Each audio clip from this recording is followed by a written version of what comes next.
Bom, gente, bom dia.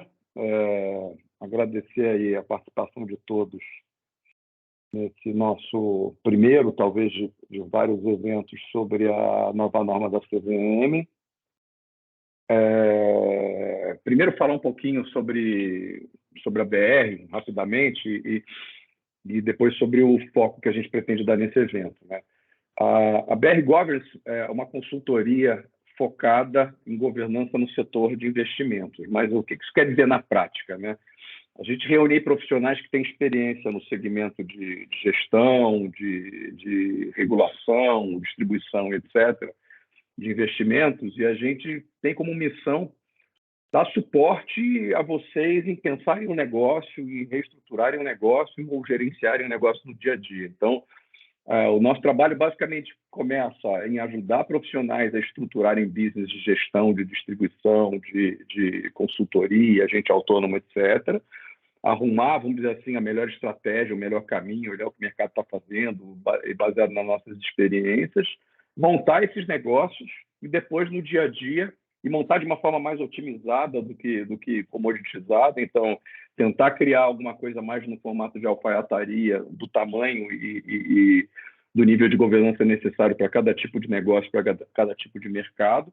E depois a gente ajuda essas instituições no dia a dia aí, na dinâmica de mudanças regulatórias, de demandas sobre produtos e compliance e governança de uma forma geral. Então, dito isso, o que é o nosso objetivo aqui? Eu acho que assim, essa norma, a 175, foi o resultado de um trabalho muito longo do mercado com a CVM. Assim, eu, particularmente, que estou nesse mercado há mais de 20 anos, eu fui responsável pela área de fundos de investimento da Ambima, no momento em que a CVM criou ali a Instrução 409, em 2004, que foi um marco já bem relevante. Hoje, a gente vê, eu acho que talvez eu veja se confirmar uma trajetória aí de praticamente 20 anos, em que nunca houve, acho que, uma ruptura, uma mudança tão drástica na regulamentação de fundos para um patamar tão criativo e moderno como esse. Acho que a gente talvez pode dividir primeiro os últimos 20 anos com a primeira legislação de fundos lá da CVM em 2004 de uma forma mais ampla. Depois os produtos foram sendo regulados também de forma bastante moderna, etc., mas sempre legislações muito fragmentadas. Acho que um segundo marco que a gente vê foi quando começaram as discussões para investimento no exterior, que também foram uma mudança significativa para o mercado. E agora eu acho que a questão é mais assim, talvez até o menos relevante do que a gente quer focar aqui, é das modernizações em termos de aumentos de limite, etc., mas é muito mais o potencial transformacional de que essa legislação realmente tem para a indústria de fundos como um todo. Óbvio que isso se reflete em produto, mas o primeiro passo agora é pensar assim, como a estrutura do nosso negócio tende a mudar em diversos aspectos. Acho que essa é a primeira discussão profunda, para depois você bifurcar em basicamente duas discussões. Óbvio que uma preocupação de gestores e administradores imediata é falar, como é que eu mudo o estoque da indústria no futuro e como é que eu passo a montar produto nessa nova dinâmica? Mas isso é uma discussão diária. A discussão anterior, que eu acho que é relevante, é como é que os negócios se estabelecem nessa nova configuração. E aqui um pouco que eu acho que é a primeira discussão que a gente quer estabelecer, porque o impacto em produto ele é grande, mas eu acho que o impacto inicial no desenho de responsabilidades e de como que o mercado vai se configurar, ele é o fundamental para a gente estar discutindo agora. E um ponto também até colocar para vocês, assim, ao longo da dinâmica aqui do debate, a gente quer fazer uma discussão bem aberta, eu e aqui a Patrícia. Então, quem tiver perguntas, vai mandando pelo chat, porque a nossa intenção realmente é fazer uma discussão bem aberta e ouvir de vocês essas preocupações e angústias e captar um pouco do mercado o que são os pontos relevantes, né? Até falando um pouco da Patrícia, a Patrícia é sócia da BR Gomes faz mais ou menos um ano, a empresa tem 5 anos de vida, né? E eu acho que uma experiência muito grande que ela vai ajudar aqui a gente é que a Patrícia foi head de operações de compliance, de risco de gestor independente por muito tempo. Então, Se eu olho o aspecto regulatório estratégico e entendo um pouco da operação, por já ter trabalhado em asset management também, a Patrícia vai com muito mais profundidade nesse aspecto.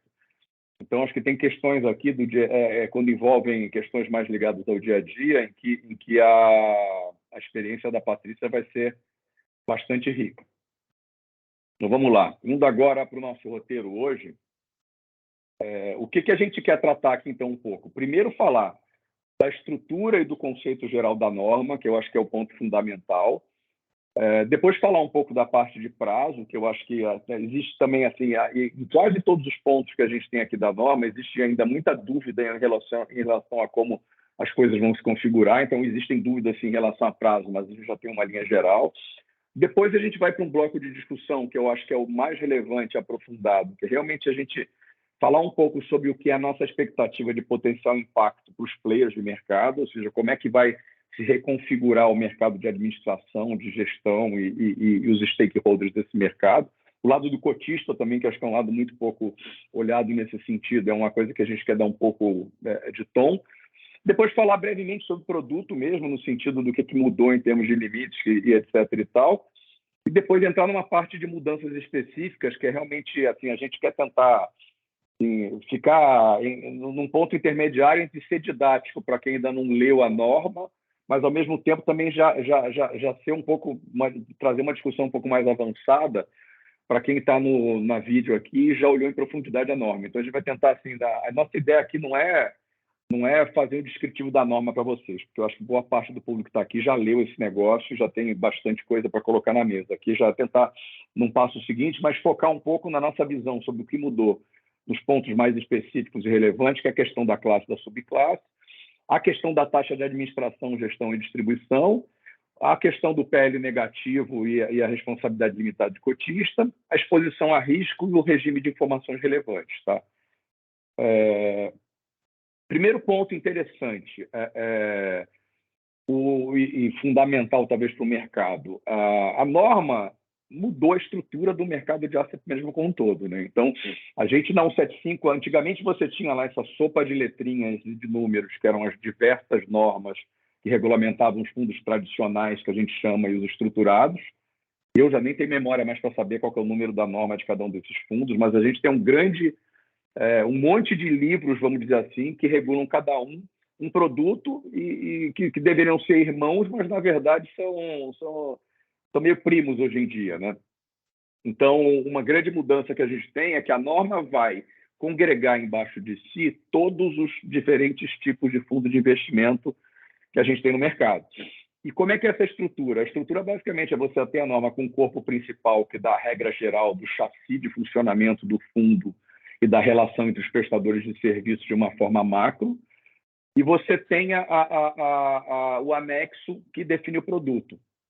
Isso pode parecer um mero rearranjo de formatação, mas o que eu acho que ele tem uma relevância grande? Porque, conforme os mercados iam demandando modernização de uns diferentes tipos de fundo, era comum você introduzir um item geral sobre o funcionamento do chassi do fundo numa determinada categoria que poderia fazer sentido para outra, mas no cronograma da CVM sempre contava, não, peraí, a gente não vai mexer nos fundos tradicionais agora, a gente criou esse dispositivo novo para FIP, mas a gente não dá para aproveitar ele para fundo tradicional. Então, existia um cruzamento, talvez, aí de diferenças, de você ter no final regras gerais para diferentes tipos de fundo diferentes, quando não fazia muito sentido. Então, quando essa questão da estrutura ela é muito relevante porque ela gera isso, ou seja, a regra geral do jogo é uma, e o que você vai mexer no específico da regra do portfólio, praticamente, do produto. Né? E, óbvio, também diferenciações de passivo, mas muito mais em cima do portfólio. Então, pode parecer uma mudança boba, mas vai ser óbvio que fica mais difícil ler uma norma de 300 páginas, quase, que eu acho que onde ela vai chegar um dia, mas você ter um grande book que regula o mercado de fundos é um caminho mais interessante. Aí, só um parênteses aqui, Brazuna, é que hoje a gente já tem alguns anexos que a CVM divulgou junto com a norma, mas tem outros anexos que ela prometeu que vão sair até o mês de março, né? Até o final do mês de março, dado que a norma começa em abril. Então, isso aí, ou seja, a norma o pacote atual da 175 já trata de de fundo tradicional e de FDIC, né? E ela pretende encampar aí pelo menos FIP e FII. E os demais, se a gente lembrar, se a gente pesquisar na CVM, sei lá, deve ter uns 20 tipos de fundo hoje em dia, né? Se você pegar Fundcine, fundo de audiovisual, aqueles fundos de audiovisual, tem uma série de produtos aí que talvez às vezes nem decolaram no mercado, mas eles precisam ser encampados, né? Então a gente vai ter provavelmente uma norma aí com uns 15, 20 anexos, e cada anexo vai tratar de uma família diferente, vamos dizer assim. E dentro desse cronograma. O cronograma ele é bastante complexo, eu acho que a gente tem muitas dúvidas em relação a prazo e cronograma. Acho que a CVM talvez vai fazer alguns ajustes, mas o caminho é esse. E um ponto importante assim, é que a audiência pública coloca também, a explanação de motivos da audiência, sempre que tiver uma particularidade de um tipo de fundo, que o anexo trate de uma forma e a regra geral trate de outra, o anexo vai ser dominante sobre a regra principal. Então, quando houver, sei lá, vamos supor que existe a regra geral sobre taxa de performance, e determinado tipo de fundo, a CVM quer criar um dispositivo diferente que só valha para aquele tipo de produto. Se ela regular no anexo uma particularidade de taxa de performance, vai predominar e parecer que ela conflita sobre o corpo principal. A linha da CVM é que vale mais o anexo contra o corpo geral da norma, tá? Espero que isso não seja usado de forma muito ampla, senão fica muito confuso, né? Boa. Brazuna, coloca no exibir configurações de novo, porque as pessoas estão visualizando duas telinhas e aí acho que fica muito pequeno. Vou clicar na apresentação, onde quer que eu boto aqui? Eu acho que clica aí. Eu vou desligar o monitor aqui, que acho que é melhor. Pronto, agora acho que certo. Boa. Agora ficou 2 monitores, fica confuso. Bom, outro ponto relevante que eu acho que também tem a ver com essa questão da estrutura é que eu coloquei aqui, a gente colocou o conceito básico de fundo que você tinha na 555 e o conceito que existe agora na 175, né? Então, grifei aqui o que realmente faz a diferença. Então, primeiro ponto relevante numa série de coisas é que o fundo deixou de ser um condomínio comum para ser um condomínio de natureza especial, né? Para fazer frente às questões, principalmente de responsabilidade limitada, etc. Mas o foco aqui dessa primeira análise nossa não é nem esse ponto. Outro ponto é que antes o fundo da 555 falava que era um condomínio para aplicar ativo financeiro. E aí os fundos estruturados, sei lá, o fundo imobiliário falava o quê? Olha, isso aqui pode aplicar em imóvel e títulos que tenham a ver com o mercado imobiliário. O FIP falava basicamente que você pode aplicar em empresas e outros derivados, outros tipos de ativos que têm a ver com participação societária. Isso gerar... E aí, o que acontece? Com o desenvolvimento da nossa indústria, é óbvio que o investidor geral e na ponta de distribuição, quem monta produto, sempre que começava a querer aliar coisas mais sofisticadas de ativos estruturados, vamos dizer assim, ao investidor tradicional num chassi de 555. E sempre houve essa barreira muito sólida. E não, peraí, isso aqui é uma brincadeira, pode até alocar um pedaço nisso aí, mas isso daí é um outro bicho. Então, em termos gerais, eu acho que você falar que o normativo geral de fundo, o fundo como um todo é um negócio que pode investir em ativos de natureza distinta, mas não só ativo financeiro, e você limitar o que pode ou não fazer no anexo de cada tipo de produto específico, e a gente acha que vai ser algo muito saudável, porque vai abrir, talvez, no longo prazo, um espaço maior para criatividade e para proposições para a CVM no longo prazo, e vai facilitar muito mais para a CVM falar assim, sim, está todo dentro do mesmo book aqui, não tem regras conflitantes, então talvez a discussão do mercado de criar produtos mais híbridos para um investidor, que congregue ativos financeiros e ativos reais, vamos dizer assim, eu acho que vai ter um campo imenso no longo prazo para a criatividade, e aí fica menos conflitante, aquelas eternas discussões, sei lá, do que é um FIC tradicional e de um FIC-FIP, ou de um FIC-FDIC, e se pode ou não pode. Então, eu acho que assim, falar que tudo é fundo, e que fundo aplica em tudo, e que cada tipo de fundo tem a sua particularidade, e eles vão ficar um pouco estanques no início, mas certamente no longo prazo eu acho que vai haver uma tendência, da mesma forma como também a norma meio que acabou com aquela barreira de falar que fundo é uma coisa e FIC é outra, né? Ao falar que a cota de fundo é um ativo como outro qualquer. Então, eu acho que essas diferenciações de chassi, pode parecer bobo esse conceito aqui, mas eu acho que coloca todo mundo no mesmo barco e vai abrir, sim, uma permeabilidade maior no futuro. Eu pensar eventualmente num fundo de investimento que representa um portfólio diversificado para um cliente em todo tipo de ativo, inclusive ativos da economia real. Então, eu acho que acaba um pouco com também acho que aquele conceito anterior de que na 555, no fundo, o investidor profissional era um investidor que a CVM já via como aquele cara que poderia colocar quase tudo que ele quisesse embaixo do chassi de um fundo 555. E agora eu acho que fica, talvez, ao longo do tempo, vai ter uma barreira menor para isso, para o tabu de falar, não, peraí, investidor tradicional, olha, é um fundo que tem que aplicar em ativos transacionados em bolsa ou de balcão, mas que tem uma cara mais bancária, vamos dizer assim. Então, isso eu acho que parece uma bobeira, mas eu acho que é uma mudança bem relevante de você encampar tudo no mesmo conceito. Tá? E, obviamente, já teve impacto agora de largada, né? Porque já houve a possibilidade, já se colocou a possibilidade de investimento em criptoativo, que era uma coisa que a norma não previa, crowdfunding, que é outro ponto que a norma não previa, e crédito de carbono. Então, assim, já deu o tom de que, Exatamente. de fato, a gente pode evoluir aqui nesse ponto. Eu acho que é bastante relevante para o mercado. É uma discussão também que sempre aconteceu muito, assim, quem trabalha com renda variável, né? Quando você começa a entrar, assim, tá bom, só tem ativo em bolsa, mas, sei lá, uma discussão no futuro de olha, outras estruturas de participação societária em companhias. Então, montar esse produto meio híbrido aqui, que tem uma cara de investimento financeiro, mas ele é meio misto, eu acho que esse formato tira um pouco aquela discussão que de vez em quando fala assim, não, estou falando de um fundo, estou falando de um FIP, ou estou falando de um FDIC, né? E eram caixas muito distintas. Então, eu acho que assim, o hibridismo aí que isso vai permitir no longo prazo, junto ao investidor mais tradicional, vai ser muito grande. De tirar um pouco esses chapéus olha, é um fundo que aplica nesses negócios aqui, não é? É um FDIC? Não, tem um pedaço dele que é FDIC, mas o resto dele é fundo tradicional. Isso certamente vai acontecer no longo prazo. Né? Deixa de ser o 555 contra o da 472, que é o FII, e passa a ser um fundo, e aí sim com as suas características que estariam nos anexos. E ainda mais assim, a gente vai chegar lá na frente, mas assim, quando você junta isso com a riqueza que traz a classe e a subclasse, mesmo que por questões tributárias e até conservadoras da CVM, como hoje a diversidade de classe que você pode ter ainda está um pouco limitada na questão tributária, etc. e tal, acho que se a gente pegar daqui a 5 anos um mercado bem acomodado, talvez a gente pode quebrar um pouco essas barreiras, realmente você ter dentro de um fundo uma estrutura bastante híbrida de você poder, sei lá, ter uma classe que é mais a cara de um FIP até uma classe que é uma cara de DI, né? Então, eu acho que no longo prazo, conforme o mercado for ter mais experiência, e quebrar mais essas barreiras, essa questão fica mais relevante ainda, né? De diversificação dentro de um mesmo fundo, né?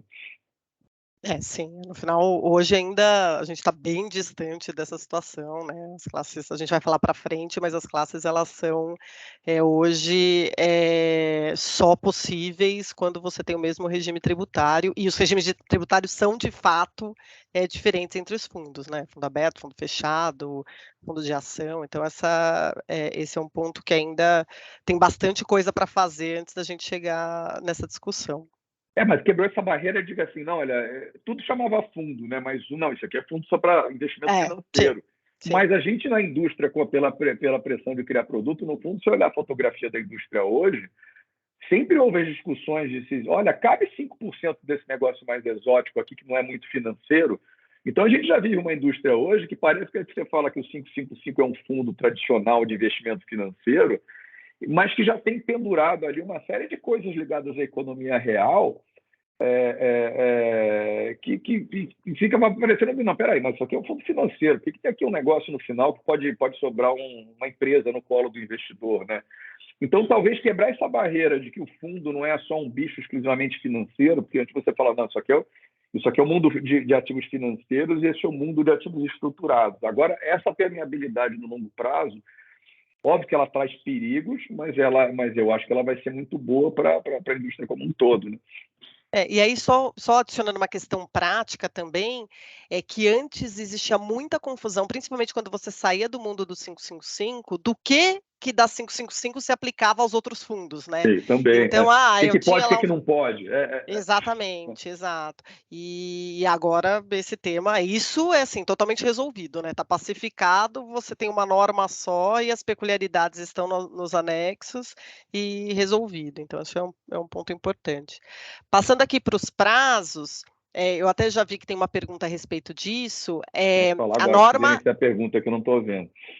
Não, que é aqui, ó, na sua opinião, entra em vigor dia 3/4 mesmo, né? Porque essa é a data que a gente tem. Minha visão é de que sim, principalmente porque questões mais que estão sendo mais discutidas na indústria, o prazo não é 3/4. Então, acho que esse é um ponto importante, né? 3/4 para tudo. Vamos colocar de outra forma. Alguma coisa entra em vigor em 3/4, né? Exatamente, exatamente. Por quê? Porque classe e subclasse de cota é só em abril de 24, está errado até o slide aqui, porque é só em abril do ano que vem. E a questão da taxa de distribuição, exposição a risco de capital, só em outubro desse ano. E aí eu acho que tem um ponto também relevante que, assim, tem um prazo de adaptação dos fundos que já estão em vigor até dezembro do ano que vem. E isso até depois a gente vai discutir mais para frente. A gente discutiu aqui internamente, falou, bom, talvez tenha um impacto isso para a indústria. Por quê? Porque os fundos que estão rodando, eles têm mais tempo para se adaptar e talvez as mudanças de dinâmica e relações comerciais que possam ter em função da norma, vai ficar um negócio meio híbrido, né? Que vai ter coisa que vai estar funcionando já na norma nova e fundo que ainda estará na norma antiga. Então, vou até pegar um exemplo, assim, talvez parar para pensar, assim, as mudanças em relação a limites de alocação, eu achei até o contrário, eu não entendi muito por que essas mudanças não foram permitidas a partir de agora, né? Porque elas não têm impacto operacional tão relevante, né? Você aumentou limites de determinadas categorias ou incluiu, não tem, exato. assim, abril de 2023 é super razoável, porque ao contrário, deve ter muito gestor que gostaria de poder alocar de forma diferente determinados ativos ou ativos novos a partir de amanhã, né?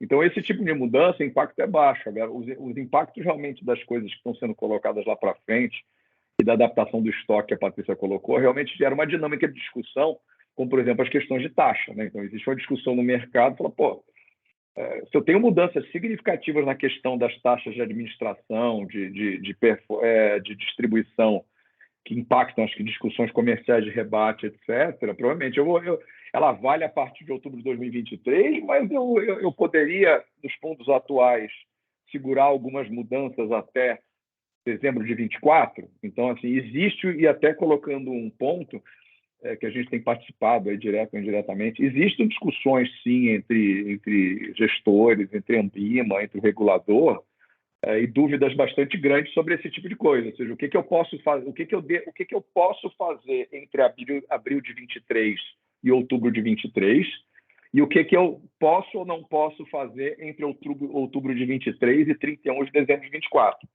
Um exemplo que eu consigo trazer Posso e aqui é devo, né? um fundo criado em maio de 2023, né? Ele vai ter que cumprir com as regras da nova norma, mas ainda não estará implementado nem a questão da classe de cotas, nem a questão da taxa máxima de distribuição, que eu acho que é mais relevante ainda. E aí, então, eu vou poder criar esse fundo para ter o prazo até o final do outro ano para me adaptar? Essas são as discussões que eu acho que ainda tem bastante discussão, e aí, respondendo o Rogério, minha visão é essa, que a gente vai ter a norma entrando em vigor no dia 3 de abril. Em geral, a CVM solta, né, ofícios esclarecendo pontos de dúvida que se tem ao longo do caminho, justamente porque tem tido muita discussão no mercado, mas os pontos que a gente vê até que tem mais discussão, eles têm mais tempo, então por isso não seria uma questão aqui. E aí, só colocando... Até um bom ponto, assim, existe, depois que sai a norma, existe uma discussão, grupos de trabalho formados na Ambima e discussões entre Ambima e CVM sobre diversas questões dessa norma, e o que a CVM costuma fazer sempre, ela vai fazer, isso já está em discussão na Ambima, é que a Ambima está capitaneando todas as dúvidas do mercado, eventuais falhas que existem na norma, que existem sim falhas pontuais. Ela tem um grupo de trabalho com a CVM e a ideia é realmente a intenção da CVM, óbvio que o mercado está pressionando por quanto antes, mas a CVM vai coletar todas as questões, vai digerir esse negócio, e aí algumas coisas podem demandar um ajuste pontual na norma mesmo, que deverá ser feito, mas a grande quantidade, eu acho, de dúvidas do mercado e pontos vão ser resolvidos pela CVM com ofícios de esclarecimento. A CVM sempre fez isso. No passado era mais intenso, quando havia uma mudança de norma, mas desde a época da 409, a CVM sempre publicava e republicava, adicionando novas dúvidas, ofícios de esclarecimento com as questões do mercado e questões que a CVM acha que ela consegue resolver só dando a interpretação dela via ofício, ela resolve via ofício. Questões que realmente demandam mudança da norma, ela eventualmente vai mudar. Então, o que a gente espera, provavelmente, é assim, esse trabalho vai se intensificar em fevereiro e março entre Ambima e CVM, mas provavelmente ao longo de março, que é para não pegar prazo da norma, que é abril, a gente deve ter uma nova rodada de novidades, ou seja, tanto ajustes da norma que são impreteríveis antes de abril de 2023, alguns novos anexos, vamos dizer assim, sobre os produtos estruturados e o ofício de esclarecimento. E sobre os novos anexos, até colocando, por que a CVM soltou agora o anexo de fundo tradicional e de FDIC? Porque eram produtos que existiam a discussão do mercado com a CVM para ter mudanças profundas mesmo. Então, o FDIC já demanda mudanças estruturais faz um tempo, e o fundo tradicional também. Os demais produtos, a intenção da CVM nesse primeiro momento é divulgar os anexos quase sem alteração ou com alterações muito pontuais, porque não são produtos que existe uma discussão longa e via audiência pública realmente de aprimoramento pesado. Então, muito provavelmente, os anexos, quando saírem de estruturados, vão ser meio que fazendo um depara e inserindo eles na nova norma. Tá? Então, talvez para quem está no mercado, fala assim, pô, mas eu estou digerindo isso aqui, a CVM vai... Eu tenho também aqui em casa FIP e fundo imobiliário, e ela vai mudar toda a lógica desse negócio. A sinalização não foi essa da CVM. Então, ou seja, a atualização desses outros fundos estruturais vai ser muito mais administrativa e pontual, tá? Para a gente ter um regime regulatório renovado. Tá? Só respondendo aqui primeiro o Edgar, antes da gente passar, a data que eu falei que está incorreta aqui na apresentação é que o prazo da norma para classe e subclasse de cota é abril de 24. Então, esse ano a gente não vai ter classe e subclasse de cota. E aí, respondendo também... Culpa minha que montei a apresentação de ter errado. E aí, só um ponto que o Diego colocou, pode nos explicar sobre os fundos tradicionais? Explicando, Diego, a gente está chamando de fundo tradicional o que a gente chamava antes de fundo 555, que em geral são os fundos líquidos. Agora a norma, na verdade, todo fundo é fundo, e eles estão sendo chamados de FIF, né? Que até então, é uma coisa old style, né? Porque quem é mais velho do mercado, antes da 409, na época da regulação de fundos do Banco Central, o fundo era FIF, né? A 409 que acabou com isso. E aí isso volta. Só colocando, sempre que a gente falar de tradicional, a gente está falando aqui renda fixa, multimercado, ações, todos os fundos que são regulados pela 555. Então, passando aqui do estoque,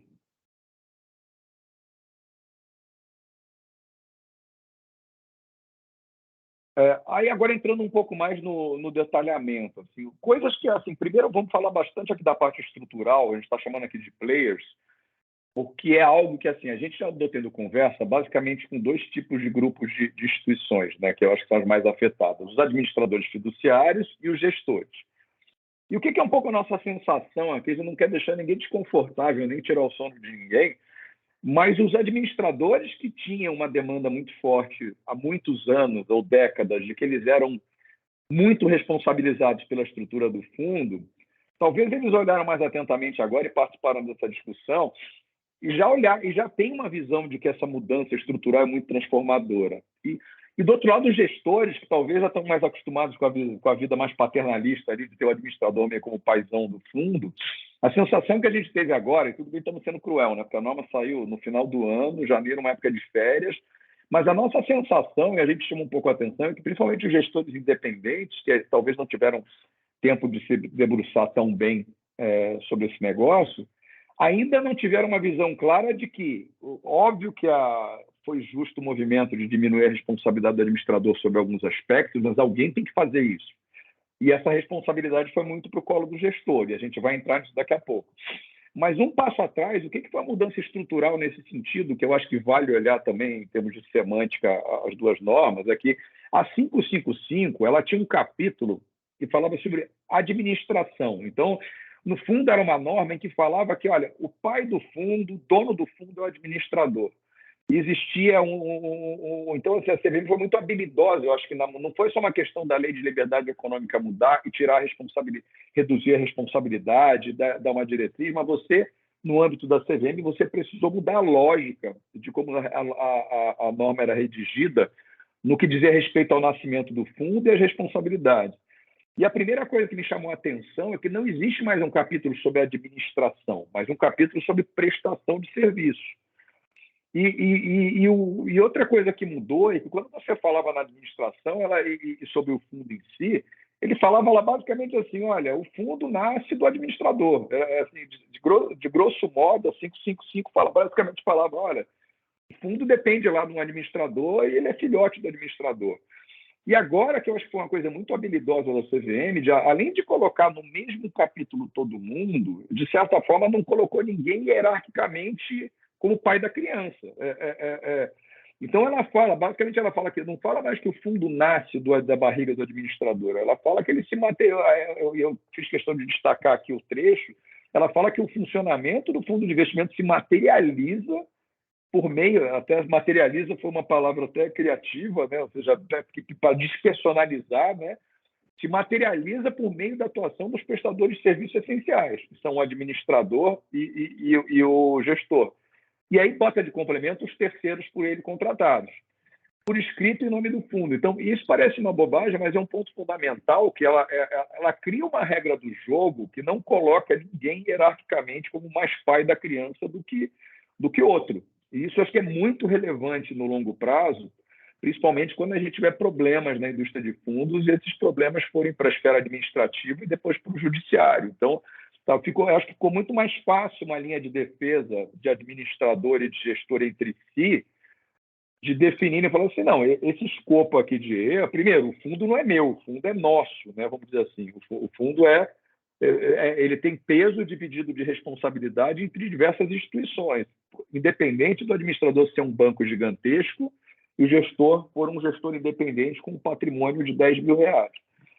E esse é um ponto que, assim, né, no final, desculpa, Brazuna, os administradores reclamavam muito desse liability que ele carregava por ser administrador do fundo, e a gente, discutindo aqui, chegou à conclusão que, assim, vai dar espaço para a entrada de mais administradores. A gente não sabe se isso vai acontecer de fato, mas a verdade é que muitos players, até players lá de fora, eles deixavam de entrar justamente porque era desequilibrada essa relação. Então, a gente acha que pode ter um impacto importante, né? E até nesse ponto, assim, a gente até também tem de reconhecer que a CVM ela já tratava a coisa um pouco diferente. Assim, eu tive experiência de situações de estresse com fundo, tanto do lado do gestor quanto administrador.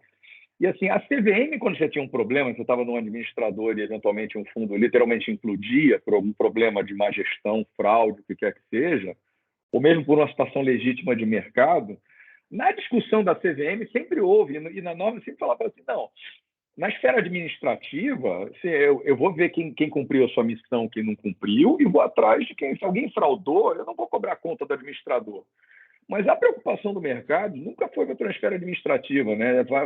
Tem que colocar de forma clara, né? A nossa preocupação no Brasil cara, não adianta eu me livrar de uma multa da CVM. O que eu não quero é ter um bloqueio judicial. Se o fundo tem 100 milhões, ele teve uma fraude, eu, como banco, como administrador, estou sujeito a um juiz que não entende muito de mercado financeiro a bloquear 100 milhões. Então, esse tipo Por quê? Porque o juiz, quando lê a norma da CVM, fala assim, cara, o pai da criança é o administrador. Nem entendo direito a diferença entre administrador e gestor, mas se o fundo é do banco A, é do banco A. Se ele contratou um gestor para fazer a gestão e o gestor aprontou, ele que paga a conta, administrador. Porque ainda prevalecia esse conceito da visão, e até nosso paper que a gente colocou no site, a gente faz um retrospecto histórico, que acho que vale a pena, que é a gestão independente no Brasil, ela meio que nasceu da criatividade do mercado, né? Acho que isso vale colocar. Na época do Banco Central ainda regulando o mercado, a maior parte do mercado de fundos, ninguém teve a ideia de um dia botar o gestor na norma à toa. O que aconteceu é que o mercado começou a pensar, nossa, os bancos têm produtos financeiros aqui, e começou muito na renda variável, né?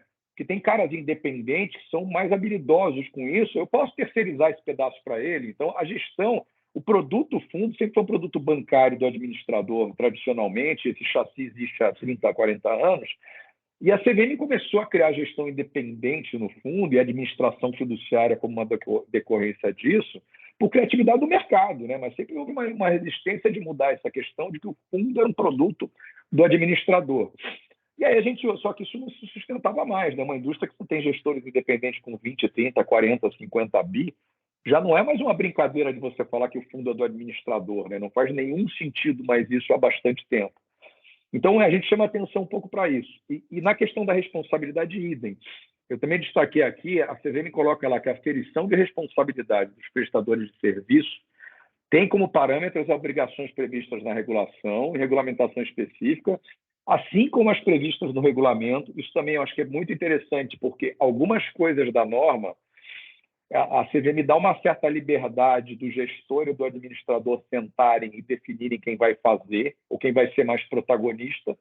Então, o regulamento, eu acho que ele ganha, nesse sentido, um protagonismo maior nessas questões de responsabilidade, bem como o contrato de prestação de serviço. Então, aqui também ficou muito patente. No fundo, a CVM falou a responsabilidade é da função específica de cada um, da forma que está escrito. E a prestação de serviço entre o gestor e o administrador ficou mais equilibrada, que a gente vai ver. E, finalmente, o que era a cereja do bolo da antiga norma, então, voltando, o chassi da outra norma falava o fundo é filhote do administrador, o gestor é um cara contratado pelo administrador. Isso acabou. E a cereja do bolo que você tinha, que além de falar isso, ela ainda falava da responsabilidade solidária, que foi uma questão que a CVM tirou e que foi bastante relevante. Então, e eu sei, assim, essas discussões na minha época de Ambima, a gente estressou bastante com a CVM na época, há 20 anos atrás, para tentar eliminar a responsabilidade solidária, que talvez já aliviasse um pouco a barra do gestor, mas nunca houve espaço e maturidade para isso. E agora a gente viu, assim, as questões assim, dos últimos 20 anos dos administradores fiduciários, elas foram muito bem equacionadas. E quando eu falo do administrador, não estou falando que for ruim para o gestor, né? Porque para o gestor também nunca foi uma situação extremamente confortável de ter aquela visão de falar assim, no fundo, o gestor pensa, o fundo é meu, mas o fundo não é meu, é do administrador, né?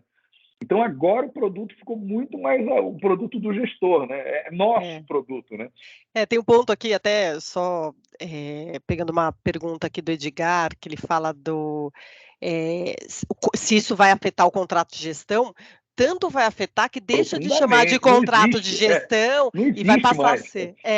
Ele vai passar a ser um acordo operacional entre as partes. Mas, então, mas final... porque o mercado tem que definir como é que se trabalha, porque pela regulamentação não existe mais contrato de gestão. O acordo operacional vai servir por quê? Porque o administrador e o gestor tem que falar, olha, você tem determinadas responsabilidades pelo fundo definido em regulamento, pela norma, você que tem que fazer, e eu tenho que fazer essas. A gente tem que ter uma regra de como é que a gente trabalha. Mas é bom deixar claro que isso não é um contrato. Ele deixa de existir. E aí, até aproveitando uma outra pergunta aqui do Fábio, que ele fala assim, é interessante esse ponto, mas na tomada de decisão, quem pode tomar a decisão? Como exemplo, fechar um fundo. O gestor pode fechar, o ADM precisa ser em conjunto, mas tem um ponto que acho que está até escrito aqui nesse slide, né? Que no final... as obrigações a responsabilidade está prevista na norma. Então, a norma diz o que cada um pode fazer. Cada um faz, exatamente. Exato. E aí... aquela coisa, tem várias coisas que, assim, além de passar coisas que eram do administrador que não faziam sentido para o gestor, ainda tem essa questão, não é o administrador que te contrata para fazer isso. Exato. É a norma de fundo que te obriga a fazer isso. Então, tem até algumas situações que antes eram muito do administrador que passaram para o gestor, que o administrador tem que avisar para a CVM se o gestor for incompetente e não fizer aquilo, em última instância, mas é uma obrigação meramente de aviso, quase. E até avançando sobre essas questões aqui, próximo slide. Então, assim, só fazendo um wrap-up, que eu acho que é relevante. A gente, primeiro, a norma despersonalizou o administrador como ente principal que criava o fundo. E se a gente parar para pensar, tinha muita coisa nova norma que dava, além dele fazer funções operacionais que não faziam sentido, a norma sempre teve um tom que o administrador tinha plenos poderes e obrigações quase ilimitadas de agir sempre que o gestor não agisse. Esse sempre foi o espírito da norma. Discussões no passado sobre enquadramento de carteira, etc., sempre se viu a visão no extremo, assim, pô, se o gestor não cumprir o papel dele, você que cumpra, ou você dê um jeito. Isso acabou, de certa forma. Outra coisa que tem a ver com o que a gente falou, o administrador ele deixa de estar em todos os contratos, contratando e sendo solidário. Uma série de prestadores de serviço são contratados agora pelo gestor. E quem vai fazer o contrato? O gestor. E em todos os contratos ali, essa questão da solidariedade acabou, que facilita bastante.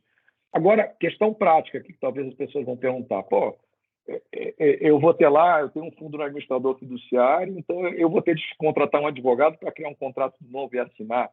É óbvio que numa visão de administração do fundo e de organização toda desse negócio, certamente esses contratos de responsabilidade do gestor vão ter de ser, entre aspas, negociados com o administrador, ou pelo menos o administrador falar assim, olha, determinados contratos eu me sinto confortável desse jeito ou não, mas é você que contrata. Por quê? Porque também provavelmente vão envolver questões operacionais desses contratos que, obviamente, que continuam sendo plugadas no administrador no dia a dia. Então, pegar o clássico que ele vai ver aqui, a parte de distribuição. É óbvio que, assim, distribuição operacionalmente tem um contato muito intensivo com o administrador e custodiante. Então, ele vai falar, pô, se você, gestor, contratar um distribuidor e não botar a regra de jogo direito no contrato, vai virar uma bagunça, e essa bagunça vai chegar no meu back-office. Então, acredito que, assim, mas primariamente a responsabilidade de contratação e de fazer o contrato é do gestor em algumas circunstâncias e o administrador nem participa daquilo. Como o mercado vai se equacionar, quanto o gestor, o administrador vai querer ver aquilo, ou aprovar, ou não aceitar que o fundo tenha determinados contratos, a gente vai ver como é que o mercado vai se adaptar em termos de negócio.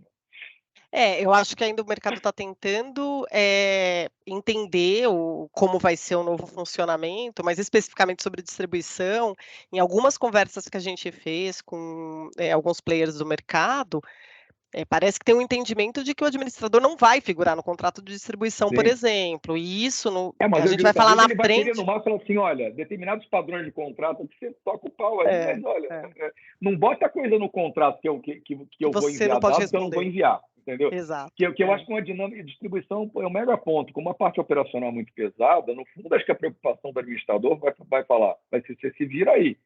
Agora, tem coisas que... Não assuma a responsabilidade por mim, né? No meu nome, essa é a verdade. Exatamente. Então, e finalizando, o ponto fundamental, além de não ter mais a responsabilidade solidária, é que a palavra fiscalizar ela diminuiu bastante na norma, né? E o administrador não fiscaliza mais o prestador de serviço. A palavra foi substituída por verificar em situações bem claras que precisa se verificar a posteriori, né? Por mais que, assim, no português, a palavra verificar e fiscalizar pode parecer até sinônima, mas a fiscalizar é muito mais pesada, né? E antes era um fiscalizar tão genérico que parecia que, olha, fiscalizar é ter bola de cristal e se acontecer alguma coisa errada é porque você não fiscalizou. Agora, o verificar está bem claro que é a posteriori. E determinadas situações que ele verificar que não foram feitas, ele está claro que ele precisa comunicar ao regulador, ao gestor, quem quer que seja. A única exceção mais pesada, né? A única coisa que ficou como dever de fiscalização mais explícito ainda do administrador, e que também tem parcela do gestor, é na hipótese de você ter um fundo que contrata um prestador de serviço não regulado pela CVM, porque aí sai um pouco da esfera, fica uma coisa muito genérica. Mas isso é uma coisa aplicável a produtos estruturados em situações muito particulares, né? Isso aí, prestador de serviço de FDIC, de FIP, que é mais amplo. Num fundo tradicional, você não tem, que eu me lembre, você não tem nenhum prestador de serviço diretamente ali responsável por atividade do fundo que não seja regulado. Normalmente não se vê, mas eu acho que assim, é possível, mas não é o que acontece. Qual que seja, realmente não me recordo. Antes de você passar, o Felipe, da Apex perguntou: "Vocês entendem que com a redução de liability, abre-se uma oportunidade para revisão dos custos, né, com as taxas de administração?" Essa é uma excelente Bom, vamos pergunta, chegar, Felipe, acho que é espera a que a gente vai pergunta do chegar nesse milhão. slide. Não, A mas gente, por enquanto, assim, acho que a ideia é que vamos primeiro falar do mapa do jogo, aí daqui a pouco, no próximo slide, vamos falar como a gente acha que o mercado pode configurar. mas mais especificamente da taxa de administração, ainda depois a Ana Paula traz questões mais a respeito do custo do gestor, mas para a taxa de administração, tem um ponto que lá, quando a gente começou a falar sobre esse tema, a gente falou assim: olha, os administradores sempre colocaram que eles tinham um liability desbalanceado. Então, Que faziam assim, muita coisa. Então, exatamente. Então, assim, eu agora de largada eu falaria assim: olha, o administrador vai falar que agora ele acha que está ok a taxa que ele estava cobrando, mas a é verdade uma é visão. que realmente ficou mais leve a necessidade de estrutura de um administrador, por exemplo, com essa nova norma. A gente vai. Depende, né? Vamos chegar no próximo slide, mas assim, só para fazer um wrap-up aqui da responsabilidade, aí, como a gente tiver todo mundo na mesma página sobre responsabilidade, vamos entrar nessa discussão. Então, aqui que eu acho que é um wrap-up que eu acho que vale a gente discutir, que assim, realmente, o equilíbrio de responsabilidade entre o gestor, administrador, e por que eu coloquei o cotista aqui? Porque eu queria chamar uma discussão que tem dois lados da moeda no mercado, mudou drasticamente. Por quê? Primeiro, a gente viu claramente que o core da administração agora realmente está na estrutura mínima de funcionamento de um fundo. Então, o que ele faz agora? Ele faz os atos societários, a assembleia, a guarda de documento, o cálculo de cota, etc. E até participei do evento do Matos Filho esses dias, ele colocou de uma forma bem habilidosa, falou assim, a administração agora está mais ligada ao passivo. E é verdade, boa parte das atividades do administrador agora estão ligadas ao passivo. Já o gestor, ele herdou uma obrigação enorme, que vai exigir uma mudança gigantesca no nível médio de organização e governança, que a gente vai ver as atividades que ele recebeu. Todas elas muito ligadas ao ativo, né? Então, a gente agora tem realmente o gestor cuidando mais de tudo que diz respeito ao portfólio e o administrador cuidando tudo que diz respeito mais ao controle da cota e da cota em si, né? Ou seja, o administrador virou o cara que quase que faz tudo necessário para o fundo existir e a cota existir, mas não para gerir, que existia uma invasão. Só que o que a gente tinha antes, assim, sendo justo ou não, era injusto, é óbvio, mas a gente tinha um modelo de mercado que eu gosto de falar que ele tinha um over collateral do administrador. Era errado, porque você comprava o fundo pensando que o fundo era do gestor.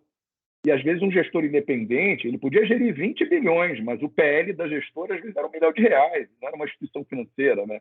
Então, óbvio que muito mais frágil do ponto de vista de um problema qualquer que afetasse, pedir uma indenização.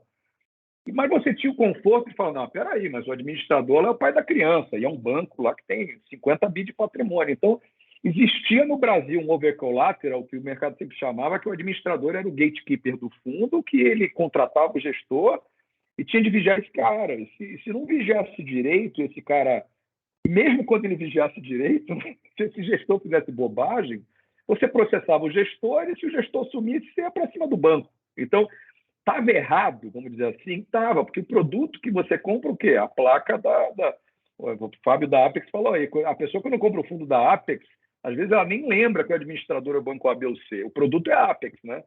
Ou quem quer que seja o gestor. Então, existia um certo over collateral, né? Agora não, agora a gente tem dois gatekeepers mais equilibrados. Então, tem coisa que no judiciário, ou seja, na CVM, se der pau, você só vai poder processar o gestor, né? Então, o que eu digo que ficou um pouco desbalanceado? Tem um lado positivo de que agora você pode processar melhor duas pessoas, vamos dizer assim, elas têm mais obrigações entre si, mas eu acho que tem uma desvantagem no curto prazo, que a gente tinha uma situação privilegiada de ter um gatekeeper banco, né? Então, assim, o mercado olha pelo lado bom, que não, agora tem dois gatekeepers. Realmente, isso é bom. Agora, tem gente que vai olhar talvez o copo meio vazio e fala, mas antes tinha um gatekeeper só, mas era um bancão, né? Até porque a resolução 21 não mudou, então não existe uma necessidade, não mudou nada em relação à necessidade de patrimônio mínimo de gestor, Exato. Né? Então, e aí, assim, agora, um bolso mais raso, né? É um tem gatekeeper, dois mas é um bolsos bolso mais agora, raso. mas assim, tem dois bolsos, óbvio. Mas antes eu tinha um bolso gigante, era polêmico, mas tinha. Agora tem um bolsão que responde só por algumas coisas e tem um bolsinho que responde por outras. Agora, talvez a gente pode alegar e falar assim, não, tudo bem, mas aquilo freava uma série de criatividades do mercado de fundo, tornava pior o serviço de administração fiduciário, mais custoso, sim, porque muita gente está fora desse game.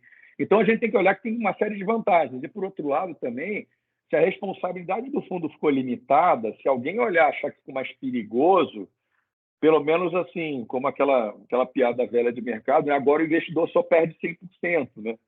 Então, eu acho que essa é uma discussão boa e até ao longo da discussão da audiência, existiam posições no mercado até que falou assim, olha, para você diminuir a responsabilidade do gestor, talvez você tenha que botar um terceiro player no lugar.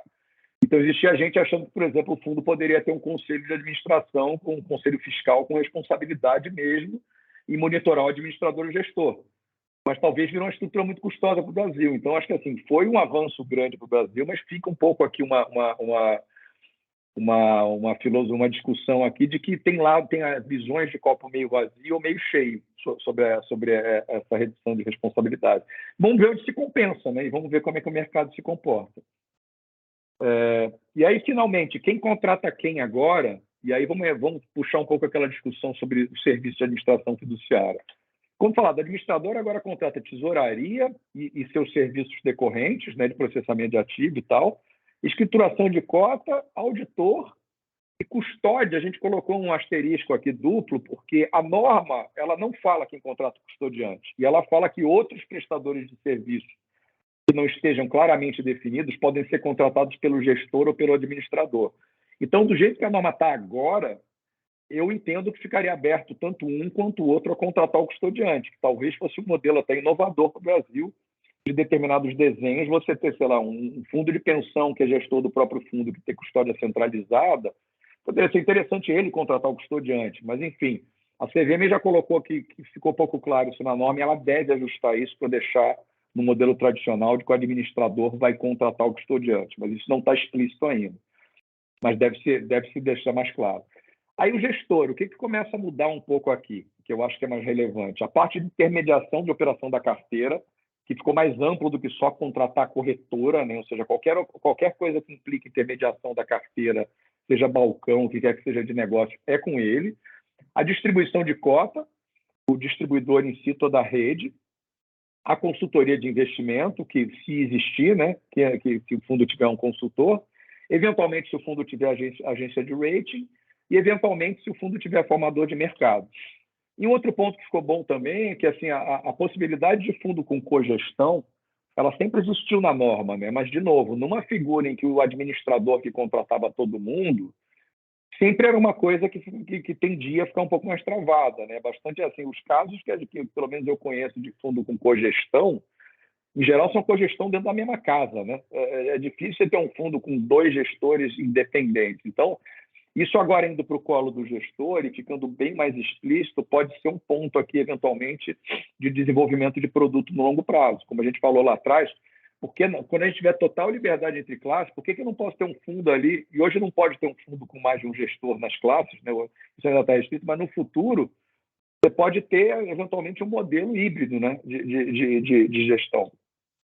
E aí aqui, indo na pergunta do Felipe, o que a gente acha, assim, com toda sinceridade, assim, se a gente tem um cenário de administrador fiduciário, que ele sempre foi super responsável e falava que era um negócio super arriscado, se a CVM te autorizou a não fazer determinadas coisas, a nossa dúvida é o que o mercado vai fazer, porque assim, diversos, principalmente grandes bancos que fazem administração, já tem esse inferno que ele tem hoje montado, né?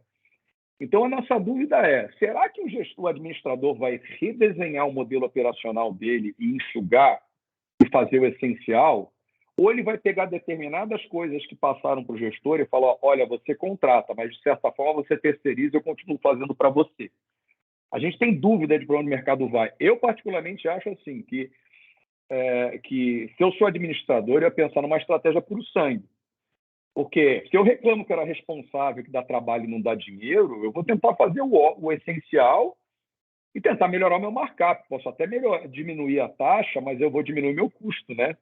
Agora, o que é a minha dúvida se isso vai ser eficiente? Porque a gente sabe que os grandes administradores fiduciários são sempre operações que nasceram de administrar os fundos da casa, né?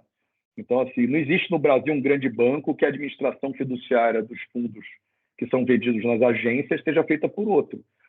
E aí, como eu acho que aí quando você tem uma casa grande como um bancão que faz administração e gestão in-house, você não pode abandonar aquelas atividades que são já herdadas na área de administração e custódia, né? Então, eu acho que a grande polêmica nos bancos vai ser assim, se perguntar para o head do business como é que ele pensa do negócio da porta para fora, talvez ele falasse, nossa, eu não quero fazer mais nada. Eu vou cortar sistema, vou pegar um monte de legado que eu tenho aqui, vou jogar fora e vou conseguir enxugar o quadro de funcionários. Eu vou botar gente para fazer coisa de forma mais eficiente. Mas eu acho que, como tem esse grande cliente, que é a própria casa, eu tenho dúvida de quanto puro sangue esse mercado de administração vai virar. Ou se eu vou dividir, porque tem a questão do ganho de escala, né? Mas, ao mesmo tempo, eu também acho que tem vários serviços que passaram para o gestor que não tem ganho de escala, que assim, o gestor consegue fazer de uma forma mais, tomar um pouco mais de risco, talvez, e fazer mais barato, entendeu? Então, o ganho de escala dentro da máquina do bancão, eu tenho dúvida se ele é tão grande assim em algumas atividades, né? Se o pequeno não faz mais eficiente.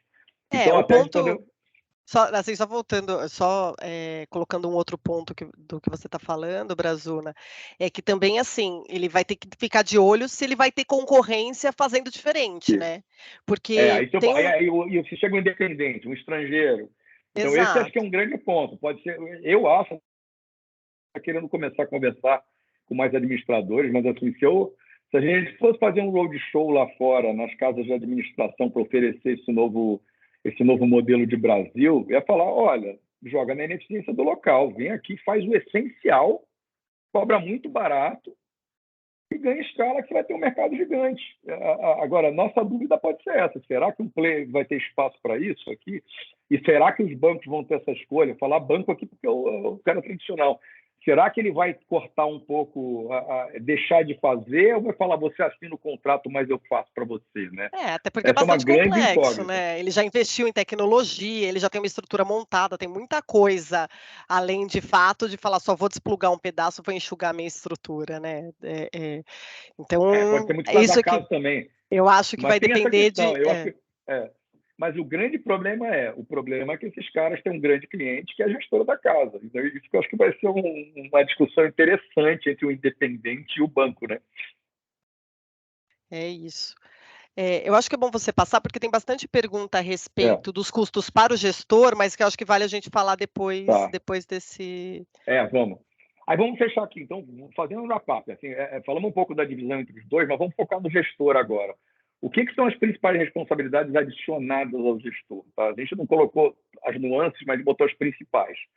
Acho que o primeiro ponto na largada que eu acho que vai dar que os gestores vão se preocupar é que antes de você montar o fundo, você pediu o regulamento do administrador, né? E aí você falava, eu vou botar os limites operacionais do fundo, mexer na taxa, no ticket, no prazo, mas, eu não tenho um jurídico aqui, às vezes, que vai falar, não, o regulamento está 100% alinhado com a norma. Agora, que ele falava, quem tem responsabilidade de registrar o fundo é o administrador, né? Agora não, quem aprova o regulamento delibera pela constituição do fundo, o administrador como gestor. Então, lá no momento da fundação do fundo, os dois vão assinar. Então, tem um primeiro ponto que eu acho que é relevante, que o gestor vai ter que ter uma segurança jurídica. Óbvio que se o administrador fizer um regulamento, óbvio que o administrador vai aceitar, vai continuar tendo minutas de regulamento, padrão, etc. e tal, provavelmente. Mas se tiver uma falha, você é meio corresponsável também, né? Então, acho que a primeira questão é, para começar um fundo, eu tenho que ter convicção de que aquele regulamento, que aquela estrutura está correta. Então, eu acho que assim, o trabalho de estruturação de produto vai ganhar importância no gestor. E muito gestor que não tem jurídico, não tem uma pessoa de produto, vai ter de suprir esse gap de algum jeito. Ou vai tomar risco, né? Vai falar, eu assinei aquele papel ali, não tenho certeza que está certo. Vai que o administrador errou. Então, esse é o primeiro ponto relevante. O segundo ponto que a gente falou algo já é a parte de contrato dos prestadores de serviço, mas muito mais da parte de retenção de risco. Então, agora, tudo que diz respeito à retenção de risco está com o gestor. Não é mais aquela questão da contratação de corretora só, mas qualquer contrato relativo à retenção de risco é tua responsabilidade com o administrador olhando menos. O terceiro ponto, que eu acho que esse também é muito relevante e se dá um pouco menos de importância, é do controle de enquadramento da carteira. E não só o controle, mas comunicar a CVM. Como é que é a dinâmica hoje do mercado? A norma fala que o gestor é óbvio que ele é responsável por cumprir o limite do regulamento do fundo e da norma. E ela obriga que você faça ali um pré-trading, e não que o mercado faça tão bem ou tão mal, mas hoje é muito mais no sentido de falar, a tua obrigação como gestor é cumprir o mandato. Para cumprir o mandato, antes de você dar uma ordem, você tem que olhar se ela está correta com o mandato do fundo. E é meio que a obrigação se esgotava nisso, né? Agora, além disso, aí só voltando, o que é a dinâmica do mercado hoje? Pô, eu tenho pré-trading forte e tal, mas acontece, né? Seja passivamente ou ativamente, de eu operar e depois descobrir que está desenquadrado. E como é que eu descubro que eu sou desenquadrado? O administrador me avisa, me pede uma justificativa, e o administrador vai no sistema da CVM e bota lá a justificativa. Agora, esse ciclo é todo do gestor. Avisar a CVM que desenquadrou e tomar as providências burocráticas e práticas, burocráticas no sentido de justificar no sistema da CVM, etc., vai passar para o gestor. Então, o pré-trading, que é um ponto que eu acho que a Anbima tem olhado muito, quem acompanha o processo da Anbima, a Anbima tem feito uma rodada de fiscalização das questões de enquadramento de pré-trading. A Anbima ampliou o convênio dela com a CVM para fiscalizar mais enquadramento de carteira. Então, o primeiro ponto que eu recomendaria para gestor, que eu acho que o mercado tem um panorama bem complexo, e ainda mais nos últimos anos que os produtos mais sofisticados aumentaram muito, e a diversificação de carteira também, é que esse é um primeiro ponto de atenção muito relevante. Reforçar os processos de pré-trading e ter um procedimento para desenquadramento que você vira o protagonista. Um outro ponto que já é meio compartilhado, e agora é 100% do gestor, óbvio que quem define abertura e fechamento de classe, subclasse de fundo é a política comercial do gestor, etc. e tal. Mas agora ficou 100% com o gestor tomar as decisões e executar essas decisões relativas à abertura e fechamento de fundo. Liquidez, assim, parece que não mudou muito, mas eu acho que também foi um pouco mais na direção das diretrizes da Anbima, que é um processo compartilhado, mas tem muito mais uma liberdade de definir de quem é a responsabilidade vai ser do gestor cada vez mais, e e é que está tapando a janelinha aqui. E a parte documental, que se existia, óbvio que lâmina de fundo, material publicitário, é muito interesse do gestor gerar, mas, de uma forma geral, o fluxo de informações rotineiras e documental do distribuidor junto ao distribuidor foi todo para o gestor. Avisar que o fundo abre e fecha e tudo mais. Então, diga. Não, é que eu ia falar que aqui ainda tem uma questão que a gente não colocou, mas que está bastante claro na norma, é sobre a responsabilidade da contratação, implica também na responsabilidade de PLD, na responsabilidade de diligência. Então, no final, antes você contratava um distribuidor e até uma corretora, que era o que estava lá aprovado pelo administrador, e você não tinha esse trabalho para ser feito. E agora a responsabilidade existia um pouco também de conforto, né, de falar assim, do gestor. pode ser que o administrador, assim, que agora, teoricamente, o administrador não pode nem barrar, né? Você pode contratar à vontade, talvez vai ter parte do acordo operacional, provavelmente vai falar, gestor, você precisa perguntar para mim antes quem é o prestador de serviço que você vai contratar para ver se eu topo, né? Sim. Mas é uma coisa fora da esfera regulatória. E há outro ponto também relevante, que até a Patrícia tem levantado nas nossas discussões, assim, o fluxo operacional de documentação do fundo, que é importante para o investidor, regulamento, contrato, etc., foi muito para o colo do gestor, né? Aquelas páginas de assim, o gestor vai ter que ter uma área do investidor, vamos dizer assim, ou fornecer isso para o distribuidor, com documentação do fundo, muito mais up-to-date do que hoje em dia, que hoje em dia, às vezes, você linka lá com o site do administrador e tal. Essas obrigações todas vieram para o colo do gestor. Exige uma organização muito maior do que se tinha, né? Porque o administrador que dava conta. Que era quase assim, se pensar, o administrador era quase que um co-prestador de serviço para assuntos relacionados ao cliente, né? No fundo, e ao cliente e os prestadores de serviço no fundo. Né? Aí, aqui na linha do que a gente está falando, a Ana Paula perguntou, e o aumento da responsabilidade da gestora implica o aumento do custo dos fundos, não acham? Isso porque será necessário mais pessoas, sistemas. Vocês ouviram isso das gestoras? A verdade é, sim, para o gestor, né? Não para o fundo. Custo, em tese... Porque isso já é feito, né? Isso já é feito hoje, né? Exatamente. Para o fundo, do ponto de vista do cotista, não mudou nada. A obrigação agora, na verdade, é que foi rebalanceada entre administrador e gestor. E aí, quando você pergunta se a gente ouviu das gestoras, foi justamente o que o Brazuna falou no começo, que o sentimento que a gente teve das gestoras é que ainda não teve uma preocupação em relação a isso, diferentemente do administrador, que já leu a norma no detalhe e está se preparando para entender um novo mercado, né? Uma nova forma Ou de se também, por exemplo, organizar. pode ser que a gente tenha falado, a gente quando fala com gente muito qualificada, às vezes, o cara fala, mas isso aqui é mole. Mas a gente, assim, realmente tem gestores que têm quadro de pessoas que, assim, aprovar regulamento é tranquilo, porque tem tudo da norma. Mas ainda existem gestores que entendem muito de gestão e não tem no quadro de colaboradores uma pessoa que entende profundamente de jurídico CVM. Então, eu acho que assim, vai ter gestoras que talvez falem assim, vai dar um pouco mais de trabalho, mas eu já tenho gente capacitada, vai aumentar. Agora, a gente vê gestores, principalmente os mais iniciantes, que algumas coisas aqui a gente não enxerga no quadro de colaboradores deles gente que tem a capacidade de fazer. Então, respondendo talvez a preocupação, uma gestora que está começando, tem várias coisas aqui que tem uma cara mais jurídica, vamos dizer assim, e ela não tem uma pessoa para isso. Ela tem uma pessoa de compliance, uma de risco e tal.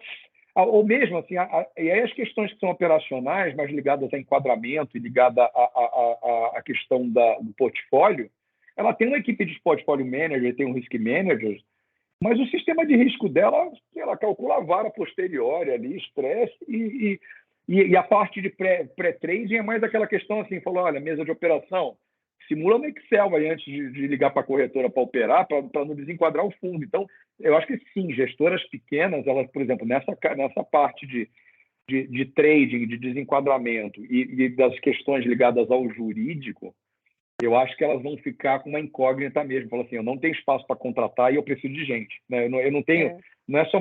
eu vou contratar no mercado, tem gente que presta serviço, o administrador vai fazer para mim. Eu acho que isso vai ser uma grande discussão realmente de como é que fica a margem de cada um. Tanto que tem uma outra pergunta aqui do Matheus, que ele fala, qual é o impacto na prática para a viabilidade econômica da criação de uma nova gestora independente? Vai ficar mais pesado, vai ficar mais pesado.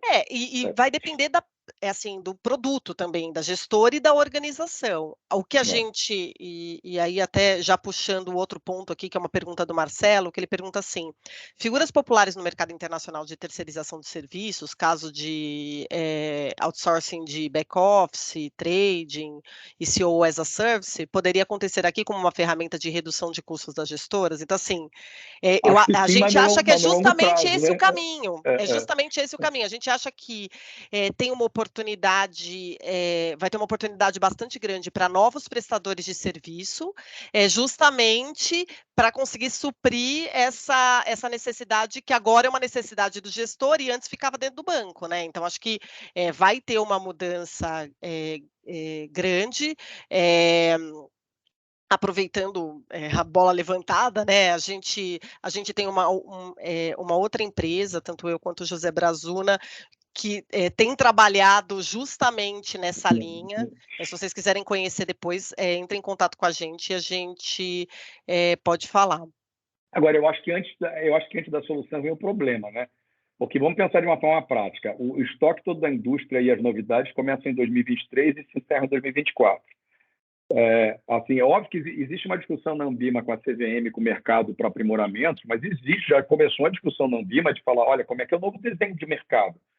Os órgãos da Anbima e os comitês que cuidam de autorregulação, e dentro da CVM também, claro que a gente olhando esse quadro aqui, quando fosse redesenhar a autorregulação e o credenciamento de gestores na CVM e na Anbima, certamente, novidades que o gestor tem que fazer, o regulador vai cobrar no processo de credenciamento que você prove que você está capacitado para isso. Então, o primeiro ponto, assim, óbvio, mas assim, essa parte de aprovar regulamento, provavelmente vai na linha de, olha, quero ver na tua política aqui como é que você faz isso. E se faz na política, quem faz isso? A parte de enquadramento, provavelmente, e de aviso de desenquadramento, provavelmente vai ser reforçado também em termos de exigência. Outra questão, contratar prestador de serviço. Hoje, o regulador ele olha essa política de uma gestora que está se credenciando, mas ele olha muito por alto, porque A única contratação era de corretora, e nessa linha que a Patrícia falou, né? Pô, o cara só contrata corretora aprovada pelo administrador, né? Então, certamente, eu acho que primeiro vem a conta, que vamos ver o quanto que ela vai ser salgada, o gradual, mas certamente, assim, novos gestores a partir, vamos dizer assim, provavelmente do ano que vem, quando a Ambima reformular e a CVM, a sua ótica de como é que credencia gestor, eu acho que eles já vão sentir esse impacto potencial de custo, né? Uhum. Até a Bruna perguntou aqui, pediu para a gente comentar sobre as mudanças que se espera nas áreas de risco e compliance. Justamente nessas áreas o maior impacto, né? Que tem que virar áreas de operações, né? Exatamente. Esse é um ponto bom. Exato, que esse, assim, tem mais atividade e mais processos que deverão ser seguidos. Existe a possibilidade de terceirização, que diminuiria o impacto interno, mas de bate-pronto você vai precisar executar mais atividade mesmo. Então, vai aumentar o tamanho da área em relação à gestora, isso é um fato. Não, e a pergunta dela tem até um cacuete de mercado, assim, que vamos falar a verdade, né? A área de risco e compliance é de fazer risco e compliance, o que a gente está falando aqui é de operações, né? Então, tem gestor aqui, o diretor de risco e compliance é o COO, né? Ou por mérito, porque faz a parte ou, né? Ou por questão de terminologia. Mas talvez meu ponto se a gente está falando de áreas de risco e compliance que tem uma estrutura de operações, que cuidam do middle, ou que tem de conexão do front, já vão ter de ampliar, eu acho. Só que a gente vê muito no mercado áreas que são de risco compliance que fazem risco compliance só. E muita parte de operação na gestora é bola dividida. Essa bola está cada vez mais dividida, tem mais obrigação. Então, realmente, acho que vai ficar mais pesado, sem sombra de dúvida. Agora, o quanto que vai baratear na outra ponta, vamos ver o desenho dos administradores, né? Agora, pelas taxas de administração que são cobradas, eu acho assim, como você tem um ramp-up de uma gestora que você começa com PL pequeno, a bem da verdade, se eu recebesse 50% de desconto na taxa de administração, não compensa a minha estrutura operacional na largada, né? Agora, se eu sou uma gestora que tem 20 bi, talvez eu consiga compensar mais isso reduzindo a taxa de administração, porque é uma economia razoável no conjunto do fundo, né? Mas na largada, sem sombra de dúvida, acho que é difícil para o gestor que está começando esse aumento de custo ser compensado de uma forma significativa, porque ele não tem escala ainda, né? E aí, só para a gente passar para o próximo tópico, senão a gente se alonga muito na nossa apresentação, e aí a gente vai ter uma discussão agora mais para frente na nossa apresentação, que é justamente a abertura da taxa de administração. Então, hoje vai ser possível descobrir quanto que os administradores cobram, né? Obviamente, isso é um desafio para o próprio administrador, de como ele vai gerenciar as questões comerciais, mas juntando isso à pressão sobre os custos por conta desse realinhamento de forças, de fato, vai ser interessante de ver, né? Ainda tem esse aspecto, desse lado aí é aquele velho ditado, né? A água baixou, agora a gente vai ver quem estava nadando pelado, né? Porque antes você não via. Vamos lá, vamos passar adiante aqui. Então, assim, aí produto, como a gente falou, assim, o foco, pelo que vocês devem ter percebido, nosso foco aqui não é entrar muito na criatividade de produto. Então, a gente já citou, vamos passar muito rápido por aqui, mas na verdade, do lado de produto, flexibilizou, ampliou o limite, né? Então, a Patrícia já falou. Tem a questão do investidor de varejo no FDIC, que é uma coisa que eu vejo com uma certa preocupação, espero que o mercado seja muito... A norma até veio bem fechadinha, mas é um produto desafiador. A gente vê aí no curto prazo os episódios recentes aí de renda fixa, que não é uma coisa de brincadeira, né, com Americanas, etc. O investimento direto em outros ativos, que eu acho que foi feita uma justiça, né, porque pega principalmente criptoativo, você já tem produtos ligados a esse mercado, mas a solução regulatória que a CVM deu era jogar a bola para você operar em outro mercado regulado, né? No fundo, e estava correto, né? A CVM não podia, sem mudar a norma, dar um entendimento diferente de que um multimercado para operar criptoativo tem que usar as estruturas offshore. Agora, eu acho que esse mercado bem testado, e a gente vendo até a nova lei que regula criptoativo, eu acho que a gente vai ter um mercado bastante interessante aqui para fazer de forma segura e com players locais, né? Aqui só vale um parênteses que no final a norma ela coloca que a instituição tem que ser regulada no Brasil e no final, principalmente as empresas que não são de grupos bancários, elas estão aguardando justamente uma regulação que vem por parte do Bacen. Mas isso deve acontecer nos próximos meses. E assim, é só parecendo que não é um negócio importante, né? Deve ter gente que viu não e falou assim, pô, liberou criptoativo agora nesse patamar de preço, esse mercado não funciona e tal. A gente tem uma visão, assim, quando você fala criptoativo, a gente está falando de muito mais coisa, né? Então, a gente tem uma coisa muito mais ampla do que você achar que vai poder ter um fundo que aposta se o Bitcoin sobe ou não. Então, acho que tem uma relevância aqui, porque isso é um universo de ativos que transcende meramente essa visão que cai bem no jornal, né, de ficar falando se uma moeda digital sobe ou não. Acho que aqui é um universo bastante grande que todo mundo, obviamente, está de olho. Aí o resto a gente já falou também, maior amplitude no investimento no exterior e outros tipos de ativo, a questão do fim do limite por emissor quando for um fundo, que tira um pouco aquela diferenciação de FII e FI, e a parte de exposição de risco de capital, que a gente vai falar também brevemente, e como já falamos, e outras coisas relevantes também que a gente está tratando um pouco menos aqui, que vale a atenção, que a norma é muito criativa nos arranjos de cotistas e direitos de voto. Isso também acho que é alguma coisa bastante interessante, né? Bem como questões novas sobre cotização, aplicação, resgate, que eu acho que o mercado assim vai ter um campo gigantesco nas questões relativas à assembleia, etc., que acho que vão ser muito boas. E, finalmente, o dispositivo sobre a SG, que, de certa forma, encampou um pouco que já era a filosofia ali da autorregulação da Anbima, né? Agora, saindo um pouco do prestador de serviço, agora vamos entrar na parte de classe e subclasse, que eu acho que é um ponto de difícil entendimento e depois você precisa cristalizar isso aqui para ter uma visão mais clara. Então, primeiro, resumo geral, o que virou agora? Um fundo pode ter classe diversas de cota, desde que siga aqui 4 regras básicas e algumas travas dessas aqui, eu acho que no longo prazo a gente vai ver flexibilização. Então, a primeira questão fundamental é do PL, ou seja, o PL, que era do fundo, passa a ser da classe do fundo. Você não pode ter afetação ou vinculação a qualquer título do PL de uma classe de cota para subclasses. Outra questão é que toda classe de cota tem que pertencer à mesma categoria do fundo, que é uma questão muito mais ligada ao segundo ponto, que é a questão de tratamento tributário. Você não pode ter classe que altere tratamento tributário. E aí vale olhar que assim, tem gente, às vezes, fazendo uma confusão, falando assim, não, então só pode ter classe renda fixa e não pode ter classe multimercado. Não, multimercado e renda fixa tem o mesmo tipo de tributação. Então, basicamente, o que vai ser? Você não pode ter dentro de um fundo que tem classes com tributação de renda fixa, que ele tem tributação de renda variável. Então, ou imobiliário, outros tipos que você também não pode, porque é outra categoria. Então, você vai ter, basicamente, o fundo com multimercado, renda fixa e DI como uma possibilidade, e apartado os de renda variável, né? Assim, numa gestora tradicional, vamos dizer assim. E teve um último ponto, que assim, acho que foi conservadorismo, porque eu não vejo risco operacional, é que a CVM vedou a aplicação de recursos de uma classe de cota em outra classe do fundo. E por que eu digo que eu acho que é conservadorismo? Porque vamos pensar numa gestora que ela tem ali um fundo de renda fixa, um multimercado e tem um fund of fund, que faz a gestão de caixa no DI da casa.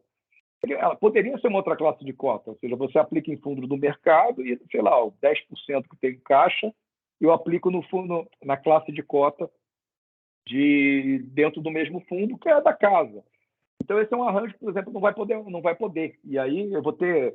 Então, se eu tiver fund of fund, eu tenho que separar num outro fundo. E, às vezes, numa casa pequena, eu poderia ter um fundo só com as classes, né? Então, isso eu não vi sentido, assim, porque isso aqui não tem o risco que existia na norma atual de um fundo que aplicar num fundo que aplica de volta no fundo inicial, né? Acho que o risco é muito baixo. E você está num fund of fund que aplica num outro fundo, esse fundo aplica em você também.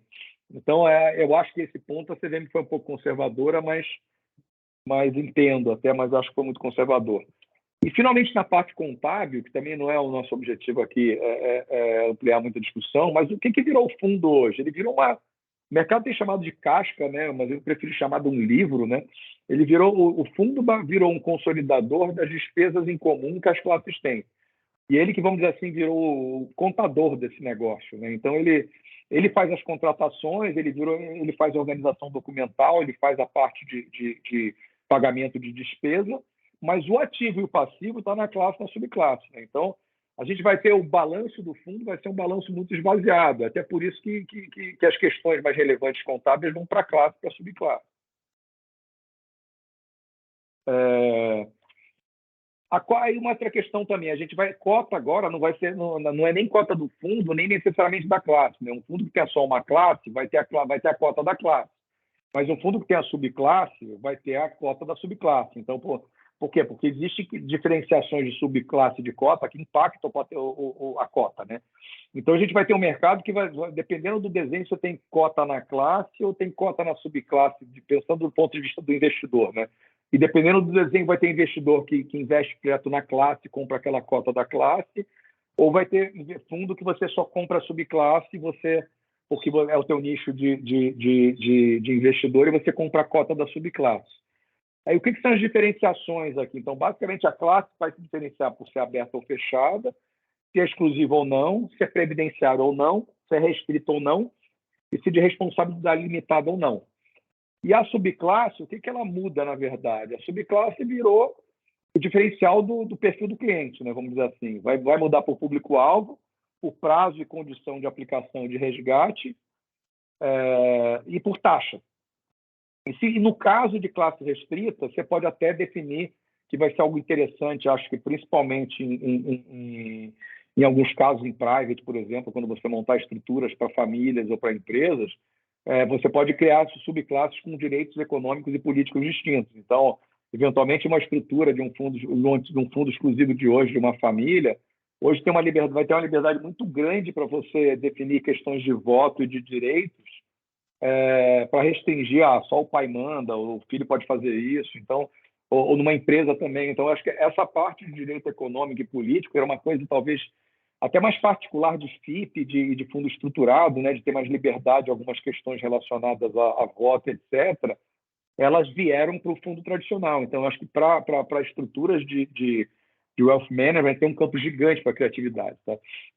Aqui só falando da subclasse, no final, para quem já está acostumado, minha visão é que as subclasses, elas acabam justamente com os feeders, né? Porque antigamente você tinha uma estrutura que você fazia um master, que só permitia aplicação de fundo, né? De FIC, com condição de aplicação em resgate D0, D1 e sem taxa. E aí você colocava nos feeders justamente essas condições que estão listadas aqui. Então, qual era o público, qual é o prazo de condição resgate e quais eram as taxas. Aqui cabe dizer, né, que não só a taxa de gestão pode ser diferente, como todas as taxas aqui podem ser diferentes. E estou falando isso justamente por conta do nosso próximo tópico.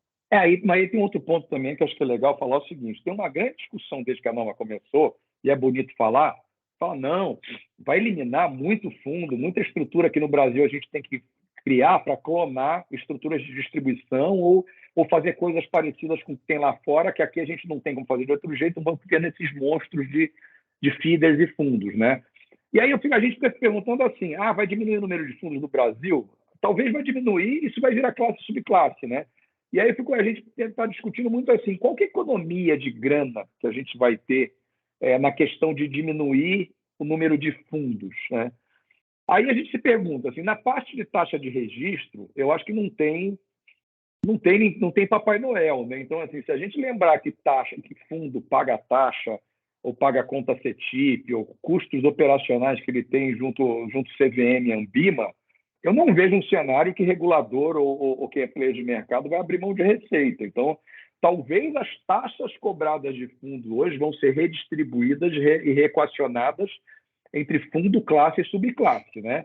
E aí pode ser que seja mais econômico dependendo do teu desenho, mas não é um cenário claro, né? Uma coisa só que a gente conversou é que, operacionalmente falando, ele fica menos complexo, porque você vai ter um regulamento só com os seus anexos. Então, assim, melhora, né, nesse quesito, né? Diminui um pouco... No dia a dia... vamos pegar um exemplo bem claro. Assim, hoje, vamos supor que você tem um fundo, renda fixa, que o regulamento tem 50 páginas.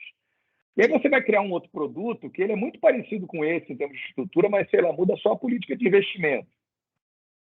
Hoje, o que acontece? Ao longo do tempo, cada vez que você faz um regulamento novo, qualquer pessoa, quando vai discutir um documento novo, acaba aprimorando alguma coisa, né? Então, hoje, por exemplo, uma gestora que supor que tenha 10 fundos de renda fixa, que operacionalmente eles são muito parecidos, mas tem política de investimento diferente, ela não tem 10 documentos iguais, né? porque cada um foi uma versão daquele momento, né? Então, isso acho que vai melhorar bem, porque, sei lá, 10 fundos com 50 páginas de regulamento eram 500 páginas de documento, né? Agora, se eu tiver uma regra geral que ocupa lá 45 páginas de documento, e aí eu tenho 5 páginas sobre a regra específica da classe, então talvez 10 fundos que viraram 10 classes vai ter menos papel, né? E outra questão que é muito legal também, sempre que você mudar alguma coisa no corpo geral do regulamento, do fundo, que vale para todo mundo, tem uma atualização, uma modernização aqui que a gente quer botar na regra geral do fundo. Hoje, eu acho que você barrigar vai falar, cara, vou fazer 10 mudanças de regulamento.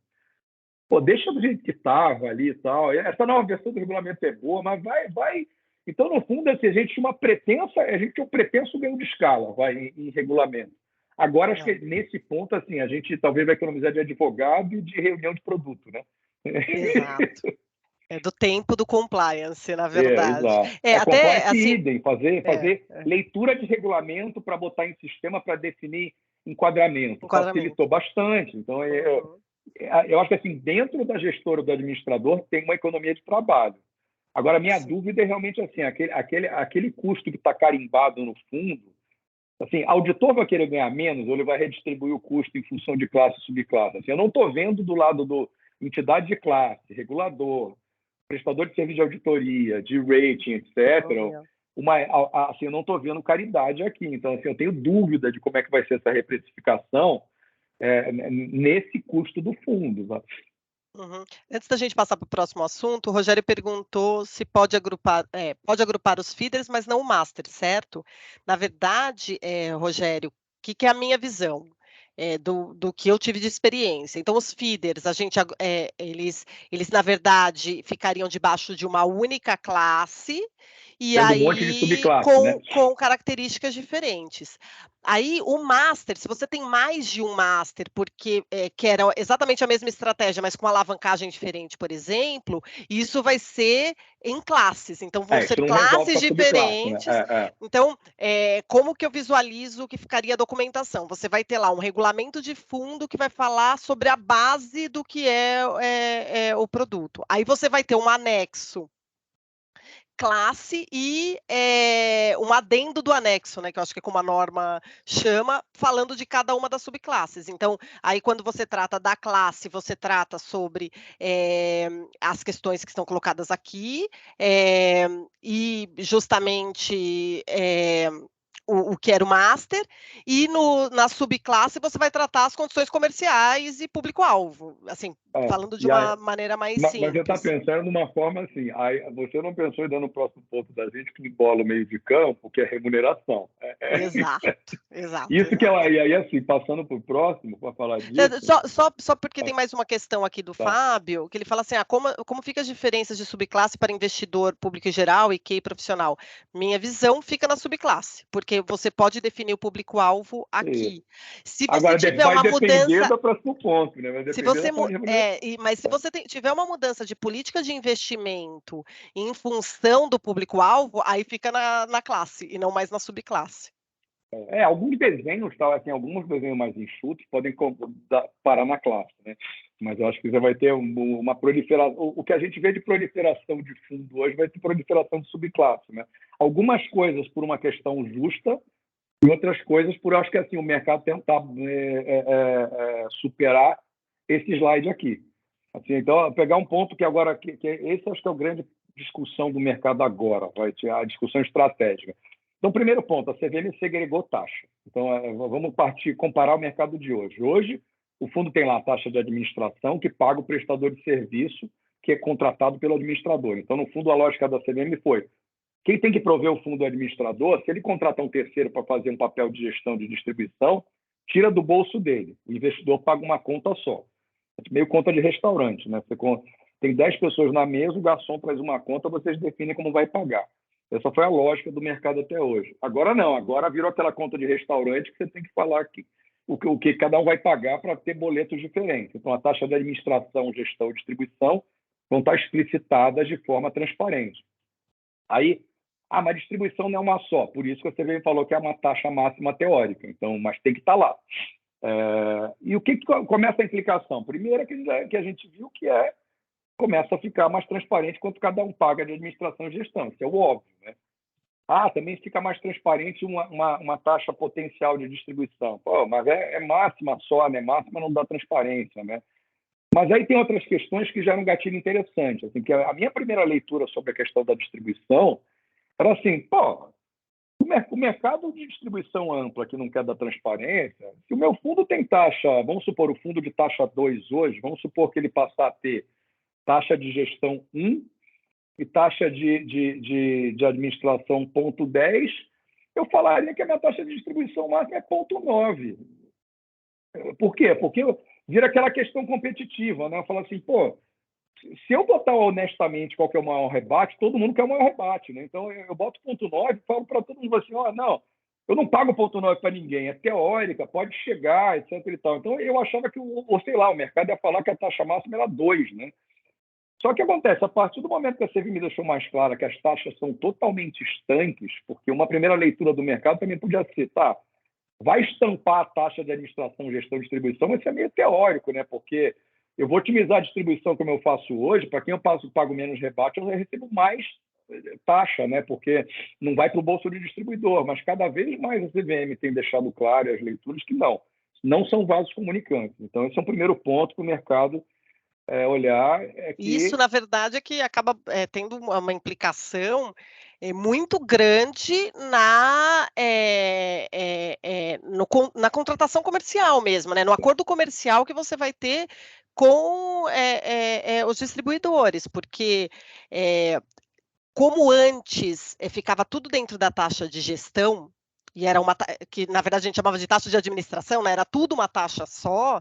O gestor ele fazia escolhas, mas não mudava o retorno total do fundo, porque a taxa continuava a mesma. Mas o que sobrava ia para o bolso dele. Então, esse é um ponto que a gente discutiu, que assim, será que vai ter gestor que vai pensar, não, quanto mais eu apertar o distribuidor, não importa nada para mim, então, vou pagar rebate alto para todo mundo, mas o retorno do fundo muda, né?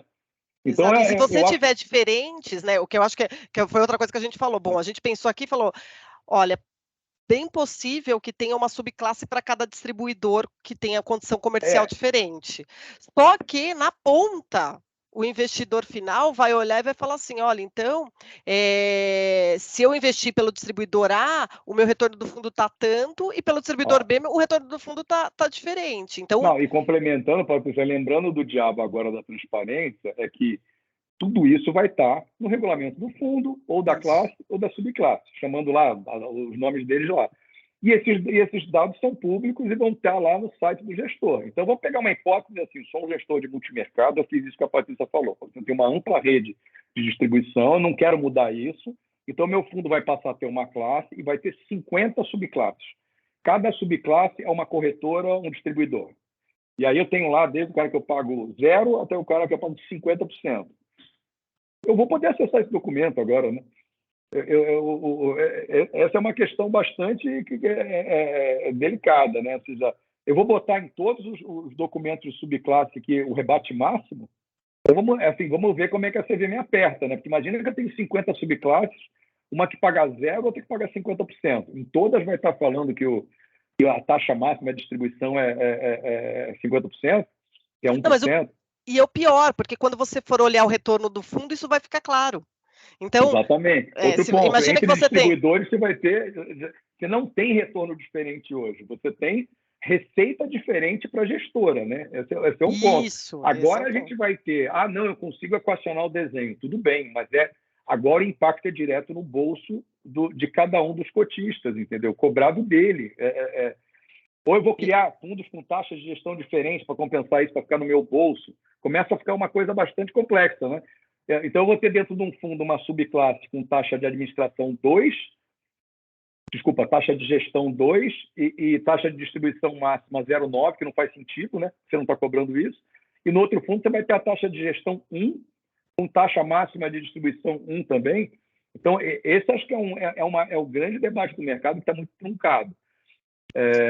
E fica mais truncado, assim, a taxa, o segundo ponto que a gente está colocando é que a taxa continua sendo paga pelo fundo, mas é uma questão mais operacional. Agora, a terceira, que é uma questão que também está em discussão forte, é que tudo leva a crer, e a gente não conseguiu achar muito uma outra leitura, mas é polêmico, que a norma está deixando claro que o rebate de taxa de performance, que é a questão fundamental aqui, porque o rebate de gestão a gente já falou, não é mais rebate de gestão, chama taxa de distribuição, né? Agora, não está muito claro, mas está mais na direção de que, olha, o rebate da taxa de performance não parece mais ser autorizado, só pode ser repassado no caso disso ser rebatido para o fundo. Mas a discussão sobre o rebate de taxa de performance para distribuidor, ela está bastante cinzenta, e a gente tem percebido o que parece realmente nas discussões e na nossa leitura, que a CVM meio que está dando um basta nesse negócio. Pode ter uma discussão no mercado de se existe alguma possibilidade ou não, mas a nossa visão ficou bem obscuro isso, né? E aí a gente até começou a pensar quais seriam as possibilidades de como o mercado caminharia. Uma das possibilidades é fund of fund, né? Porque aí ele rebate para o gestor, mas muda E começa completamente. a cobrar performance no fundo. Esse é um ponto que a gente falou, tá? Como é que, se você tem que dar performance para o fundo, como é que você pode atuar? Eu faço um FIC espelho com performance, é uma coisa meio. Pode ser que pare de pé legalmente, mas é uma coisa meio esquizofrênica, né? Qual a gestão agregada num FIC espelho? Nada, é só comprar a cota do outro gestor. Aí como é que você vai justificar de que, olha, eu comprei lá o FIC espelho que é uma forma de distribuir a gestora ABC. E aí vai estar claro aqui que a taxa paga nessa relação aqui de administração, gestão, distribuição está clara, e fala lá que rebates que você conseguir, você dá para o fundo. Esse é teu trabalho como gestor, né? É comprar cota e brigar por rebate. Aí você vai falar que teu FIC custa lá, custa 0,10 para custo operacional e X% do que você deu CDI. Não faz sentido. Eu falo, mas por que você está cobrando isso? É porque eu não posso mais receber direto. Então, assim, eu acho que até os desenhos mais legalmente possíveis, por enquanto, eu não vejo eles como comercialmente possíveis. Sim. Então, esse é um jogo de cintura que o mercado está discutindo, assim, a questão da performance e na questão da transparência da taxa de gestão, que assim, pode ter criatividade, mas a gente mudou um pouco o jogo, né? E aí tem só o último ponto que o Brazuna colocou aqui na apresentação, que acho que acabou rebate recebido por gestor. Então, no final, tudo que a gente está falando é que é isso mesmo, ou vai para o fundo, ou você vai ter uma outra configuração, que é a taxa de administração, gestão e distribuição. Agora, cá Então, entre nós, né, esse rebate, né, assim, experiência passada minha, eu estou nesse mercado. No fundo, assim, a CVM tinha deixado, mas assim, o investidor mais bem informado, com mais dinheiro, é óbvio que o investidor que está, em geral, é um investidor que está mais habilitado para brigar pelo melhor para ele, né? Então, um desenho, por exemplo, de fundo exclusivo, que já é uma batalha em taxa de gestão, num private banking, em que existia, óbvio, situações que falavam assim, cara, eu cobro uma taxa muito baixa porque o cliente assina aqui que eu recebo rebate, ele mal percebe isso e ele nem sabe direito, é opaco e vamos que vamos. Isso já era difícil, né? Porque o investidor grande é o investidor mais esperto, né? Então, o investidor quer deixar menos dinheiro na mesa, né? Tudo bem que tem sempre aquela sensação do investidor de não querer fazer o cheque, né? Então, talvez tinha investidor que gostava de falar que a taxa do fundo dele era quase zero, e não era. Tinha um monte de custo embutido que ele topava sem saber. Mas já era cada vez uma coisa mais difícil, porque é um negócio que faz pouco sentido nessa indústria, né? Agora virou totalmente sem sentido. Agora você tem que falar, cliente, a tua conta é tanto. E não tenho mais exatamente. aqueles incentivos, dificulta a vida, subir a taxa para o fundo exclusivo de private, né? Ainda existiam ainda fundos e estruturas que funcionavam dessa forma, né? E isso agora No não tem mundo jeito. de fundo exclusivo, já era uma coisa complicada. E Agora, aí, perdão. não, é só isso mesmo, é só esse ponto. E aí, só remetendo a uma pergunta que foi feita lá atrás, sobre o prazo, né? Se entra mesmo em abril, porque está tendo muita discussão. O prazo desta aqui é outubro de 2023, sendo que os fundos que já existem é dezembro de 2024. Aqui tem tanta discussão que minha visão é que sim, pode ser que tenha alguma reviravolta, ou pelo menos alguma mudança na norma, porque do jeito que a norma está, ela está bem dura, E de fato muda a dinâmica do mercado. Sobre essa questão capitalista de taxa, né? Então, o que existe discussão no mercado? Fala assim, cara, eu posso mudar todo o meu estoque atual de fundo em todos os quesitos que a norma fala, menos na taxa, e só mudar o da taxa em dezembro de 2024. Então, eu assim, posso fazer 2 assembleias, eu adapto meu estoque agora, mas como eu não quero quebrar a estrutura comercial de hoje, de remuneração e de transparência, eu faço uma segunda assembleia em novembro de 2024. Não, o que é Mudo de pior novo. eu vou começar a criar fundo agora, mesmo Isso, que pequeno, para poder ter exato. esse fundo por mais um ano, porque é muita diferença, né? 1 ano e 2 meses de diferença. Exato. E entre a janela da transparência de taxa e o final do ajuste da estoque, viraria uma grande bagunça. Então, aqui existe uma discussão que acho que é óbvio que a gente só vê isso quando testa o modelo e que certamente vai para o ofício de orientação da CVM na questão de adaptação ou pode eventualmente implicar numa mudança de prazo de algum dos quesitos ali. Porque realmente, assim, aqui é uma questão fundamental de, olha, já tem muita mudança. Eu ter transparência do que eu imaginava e ter mudança de relação comercial de receita antes do que eu imaginava e não me preparei, óbvio que é fundamental para o mercado. Bom, ponto aqui, assim, já avançando aqui a gente também tem mais 15 minutos do que a gente se propôs. Outras questões assim que a gente falou pouco e falar rapidamente também que elas são muito boas, mas o operacional em si acho que não é o nosso foco. A questão da responsabilidade limitada, que virou uma opção, já estive conversando com advogados também de contencioso, etc. O que a gente tem visto das pessoas é que ficou um modelo muito interessante, que muita gente tinha dúvida de como é que isso ia parar de pé quando a Lei de Liberdade Econômica saiu, mas ainda existem dúvidas muito claras de pessoal de contencioso de como é que, de detalhes operacionais, de como essa situação se consuma, né? Mas para a gente, com foco aqui mais de produto e de gestão, etc., vamos explicar basicamente o roteiro do que acontece com o fundo de responsabilidade limitada, sem se ater muito a dúvidas operacionais ou jurídicas, né? Então, basicamente, o que continua? Quando o administrador verificar o PL negativo do fundo, ele fecha o fundo para resgate, não realiza mais a amortização, nem subscrição de cota, comunica o gestor que divulga fato relevante e cancela todos os resgates pendentes. Então, o primeiro ponto deu PL negativo, fecha o negócio. Segundo ponto, que até tem um intervalo relativamente curto, se eu não me engano, um intervalo de 20 dias, aí tem que ter um consenso fechou o fundo, tem que ter um consenso entre administrador e gestor e colocar no papel um plano de resolução do PL negativo. Quando a gente fala resolução aqui, tem N possibilidades, entendeu? Esse plano vai para uma assembleia, mas o plano pode falar sobre aporte de recursos, ou seja, o plano pode ser continuar trabalhando como é hoje, né? De, olha, deu problema, cotista, vocês querem aportar dinheiro? Pode ter outras soluções qualquer, inclusive a declaração de insolvência do fundo. Pode prever aporte, pode prever o que quer que seja.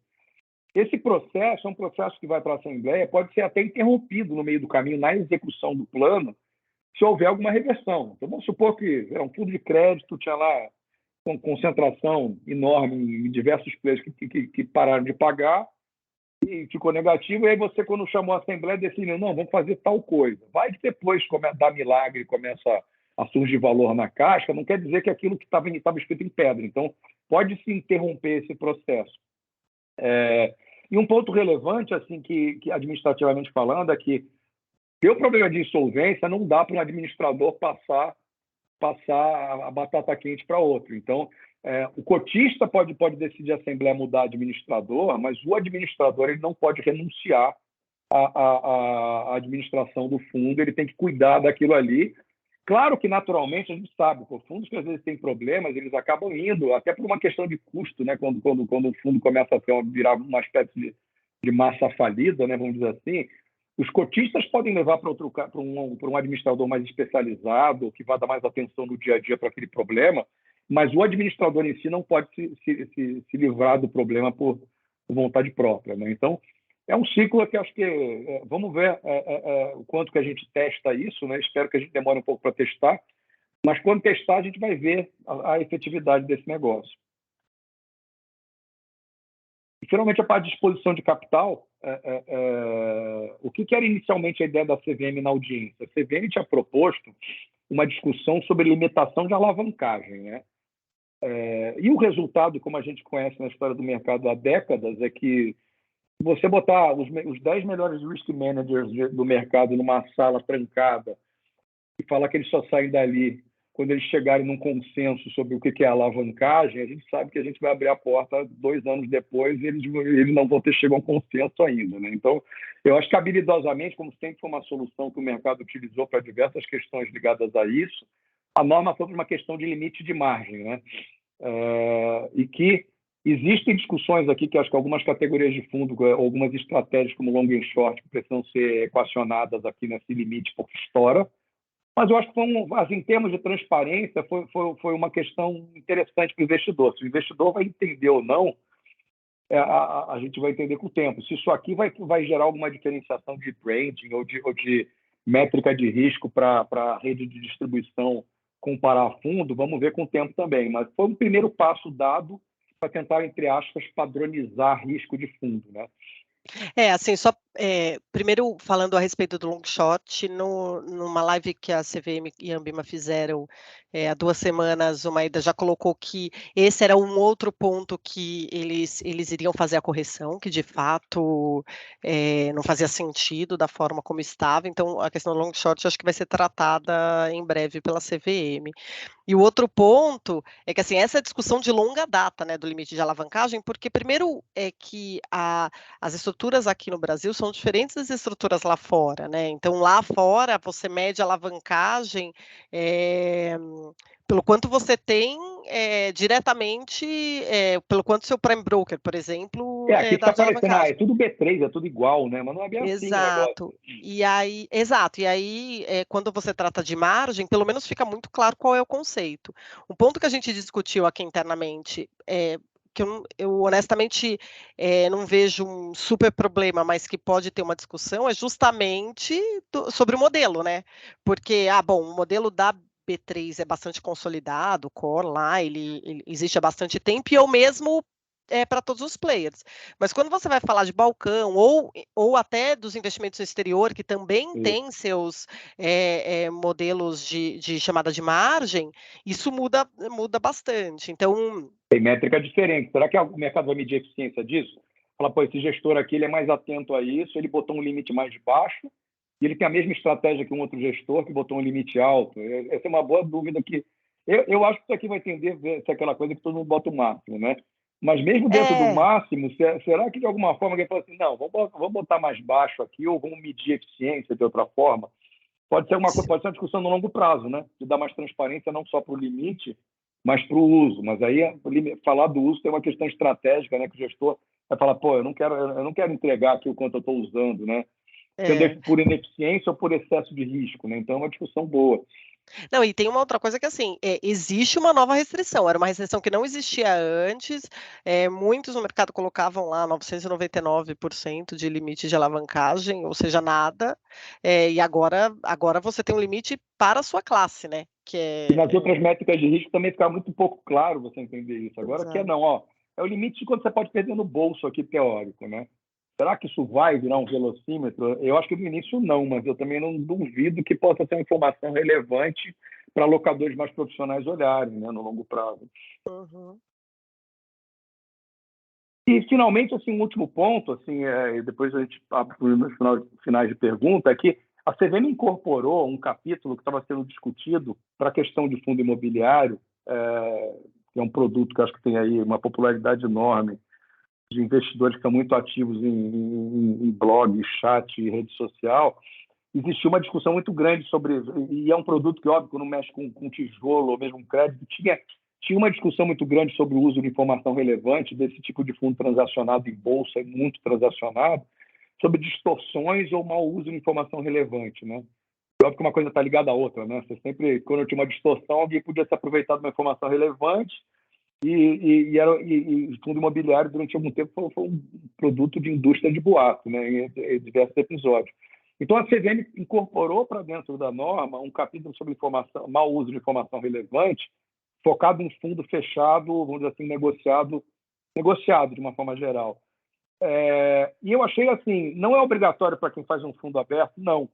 Mas eu achei que tem conceitos aqui que a gente recomenda que o gestor olhe, que eu acho que eles podem dar robustez à política de investimentos pessoais de qualquer gestora.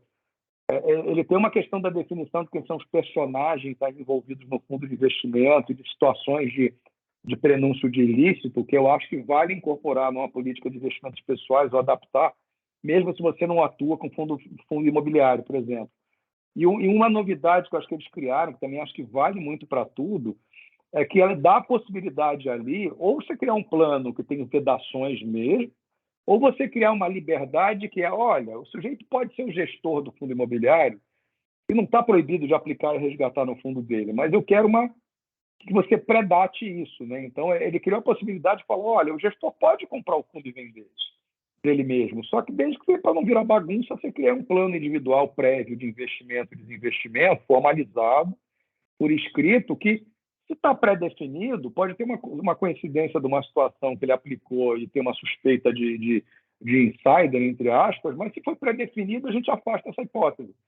Agora, esse plano tem que ser formal, específico, com data, com valor, com evento, tem que ser irrevogável e retratável, tem que ter no mínimo 3 meses, tem que ser formalizado com o diretor de compliance ou diretor de gestão.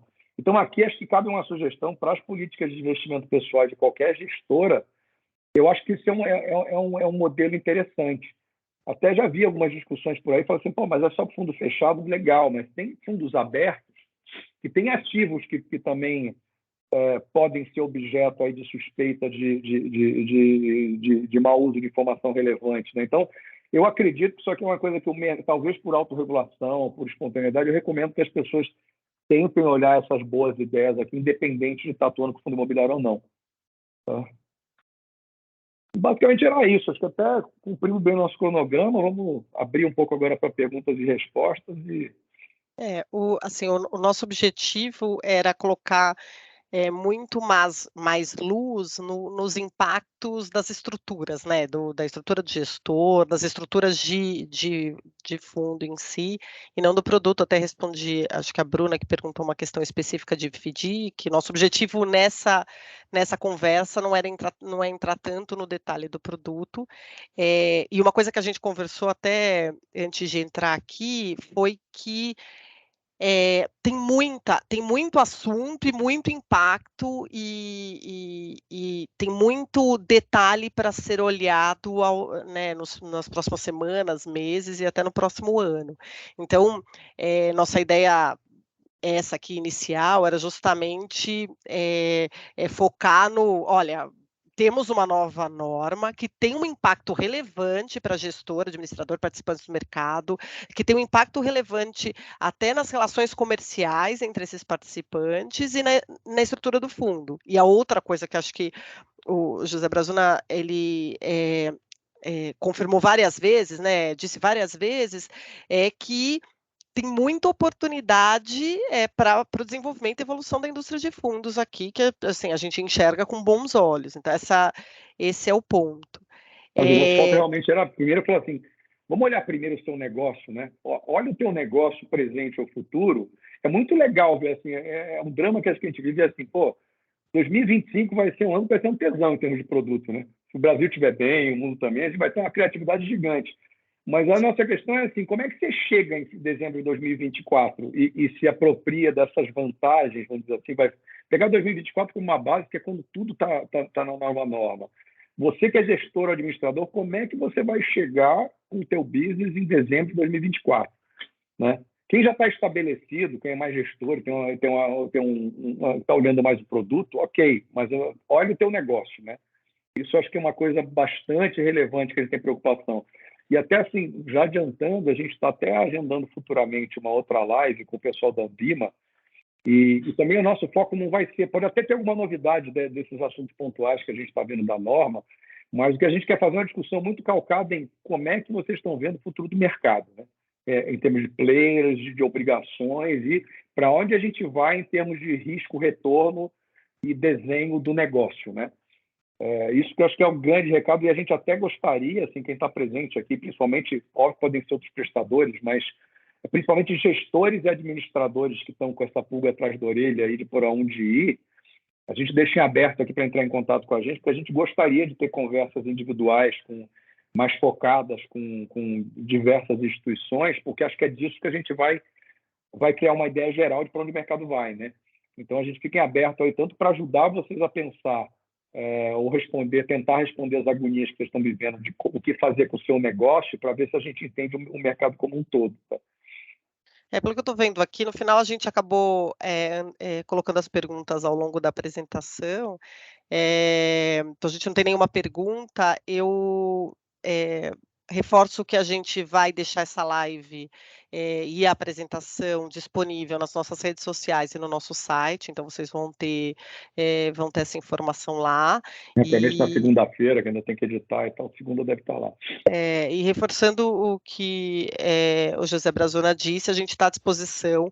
A gente acha que é um momento importante para as discussões mesmo, então quem quiser entrar em contato com a gente para discutir sobre um ponto específico. Quem é gestor ou que pretende ser, eu acho que é hora de olhar, né? Exatamente. A gente está disponível, a gente vai continuar monitorando. Como eu falei, tem muita coisa ainda para acontecer, e até essas dúvidas que ninguém sabe exatamente como que vai funcionar. Elas vão sendo sanadas ao longo do tempo, né? Elas vão ter que ser sanadas porque a norma começa aí em abril e tem as suas datas. Então, mas o balanço geral, assim, acho que talvez colocar o balanço geral, acho que é extremamente positivo, né? Isso a gente não tem dúvida, tem desafios, mas assim, da minha história toda de lista de fundos, assim, eu fiquei muito surpreso com essa norma, porque ela congrega assim questões de décadas do mercado. A gente assim tem o que melhorar, mas a gente vai para um patamar de indústria em termos de regulação fora de série. Então acho que o recado é muito positivo, mas a questão também é essa: como é que eu chego lá, né? Eu chego vivo, eu tenho que remodelar meu negócio não é viável, ou tenho que reprecificar, eu tenho que brigar com o meu prestador de serviço. O desafio é bastante alto, mas acho que a indústria como um todo vai chegar lá em 2024, 2025 com outra cara. É isso aí. Então, novamente, obrigada. A gente está à disposição. Aqui na apresentação estão os nossos telefones, mas no site vocês encontram também. E aí, qualquer coisa, entre em contato. Boa tarde para todos aí. Tchau, tchau, pessoal.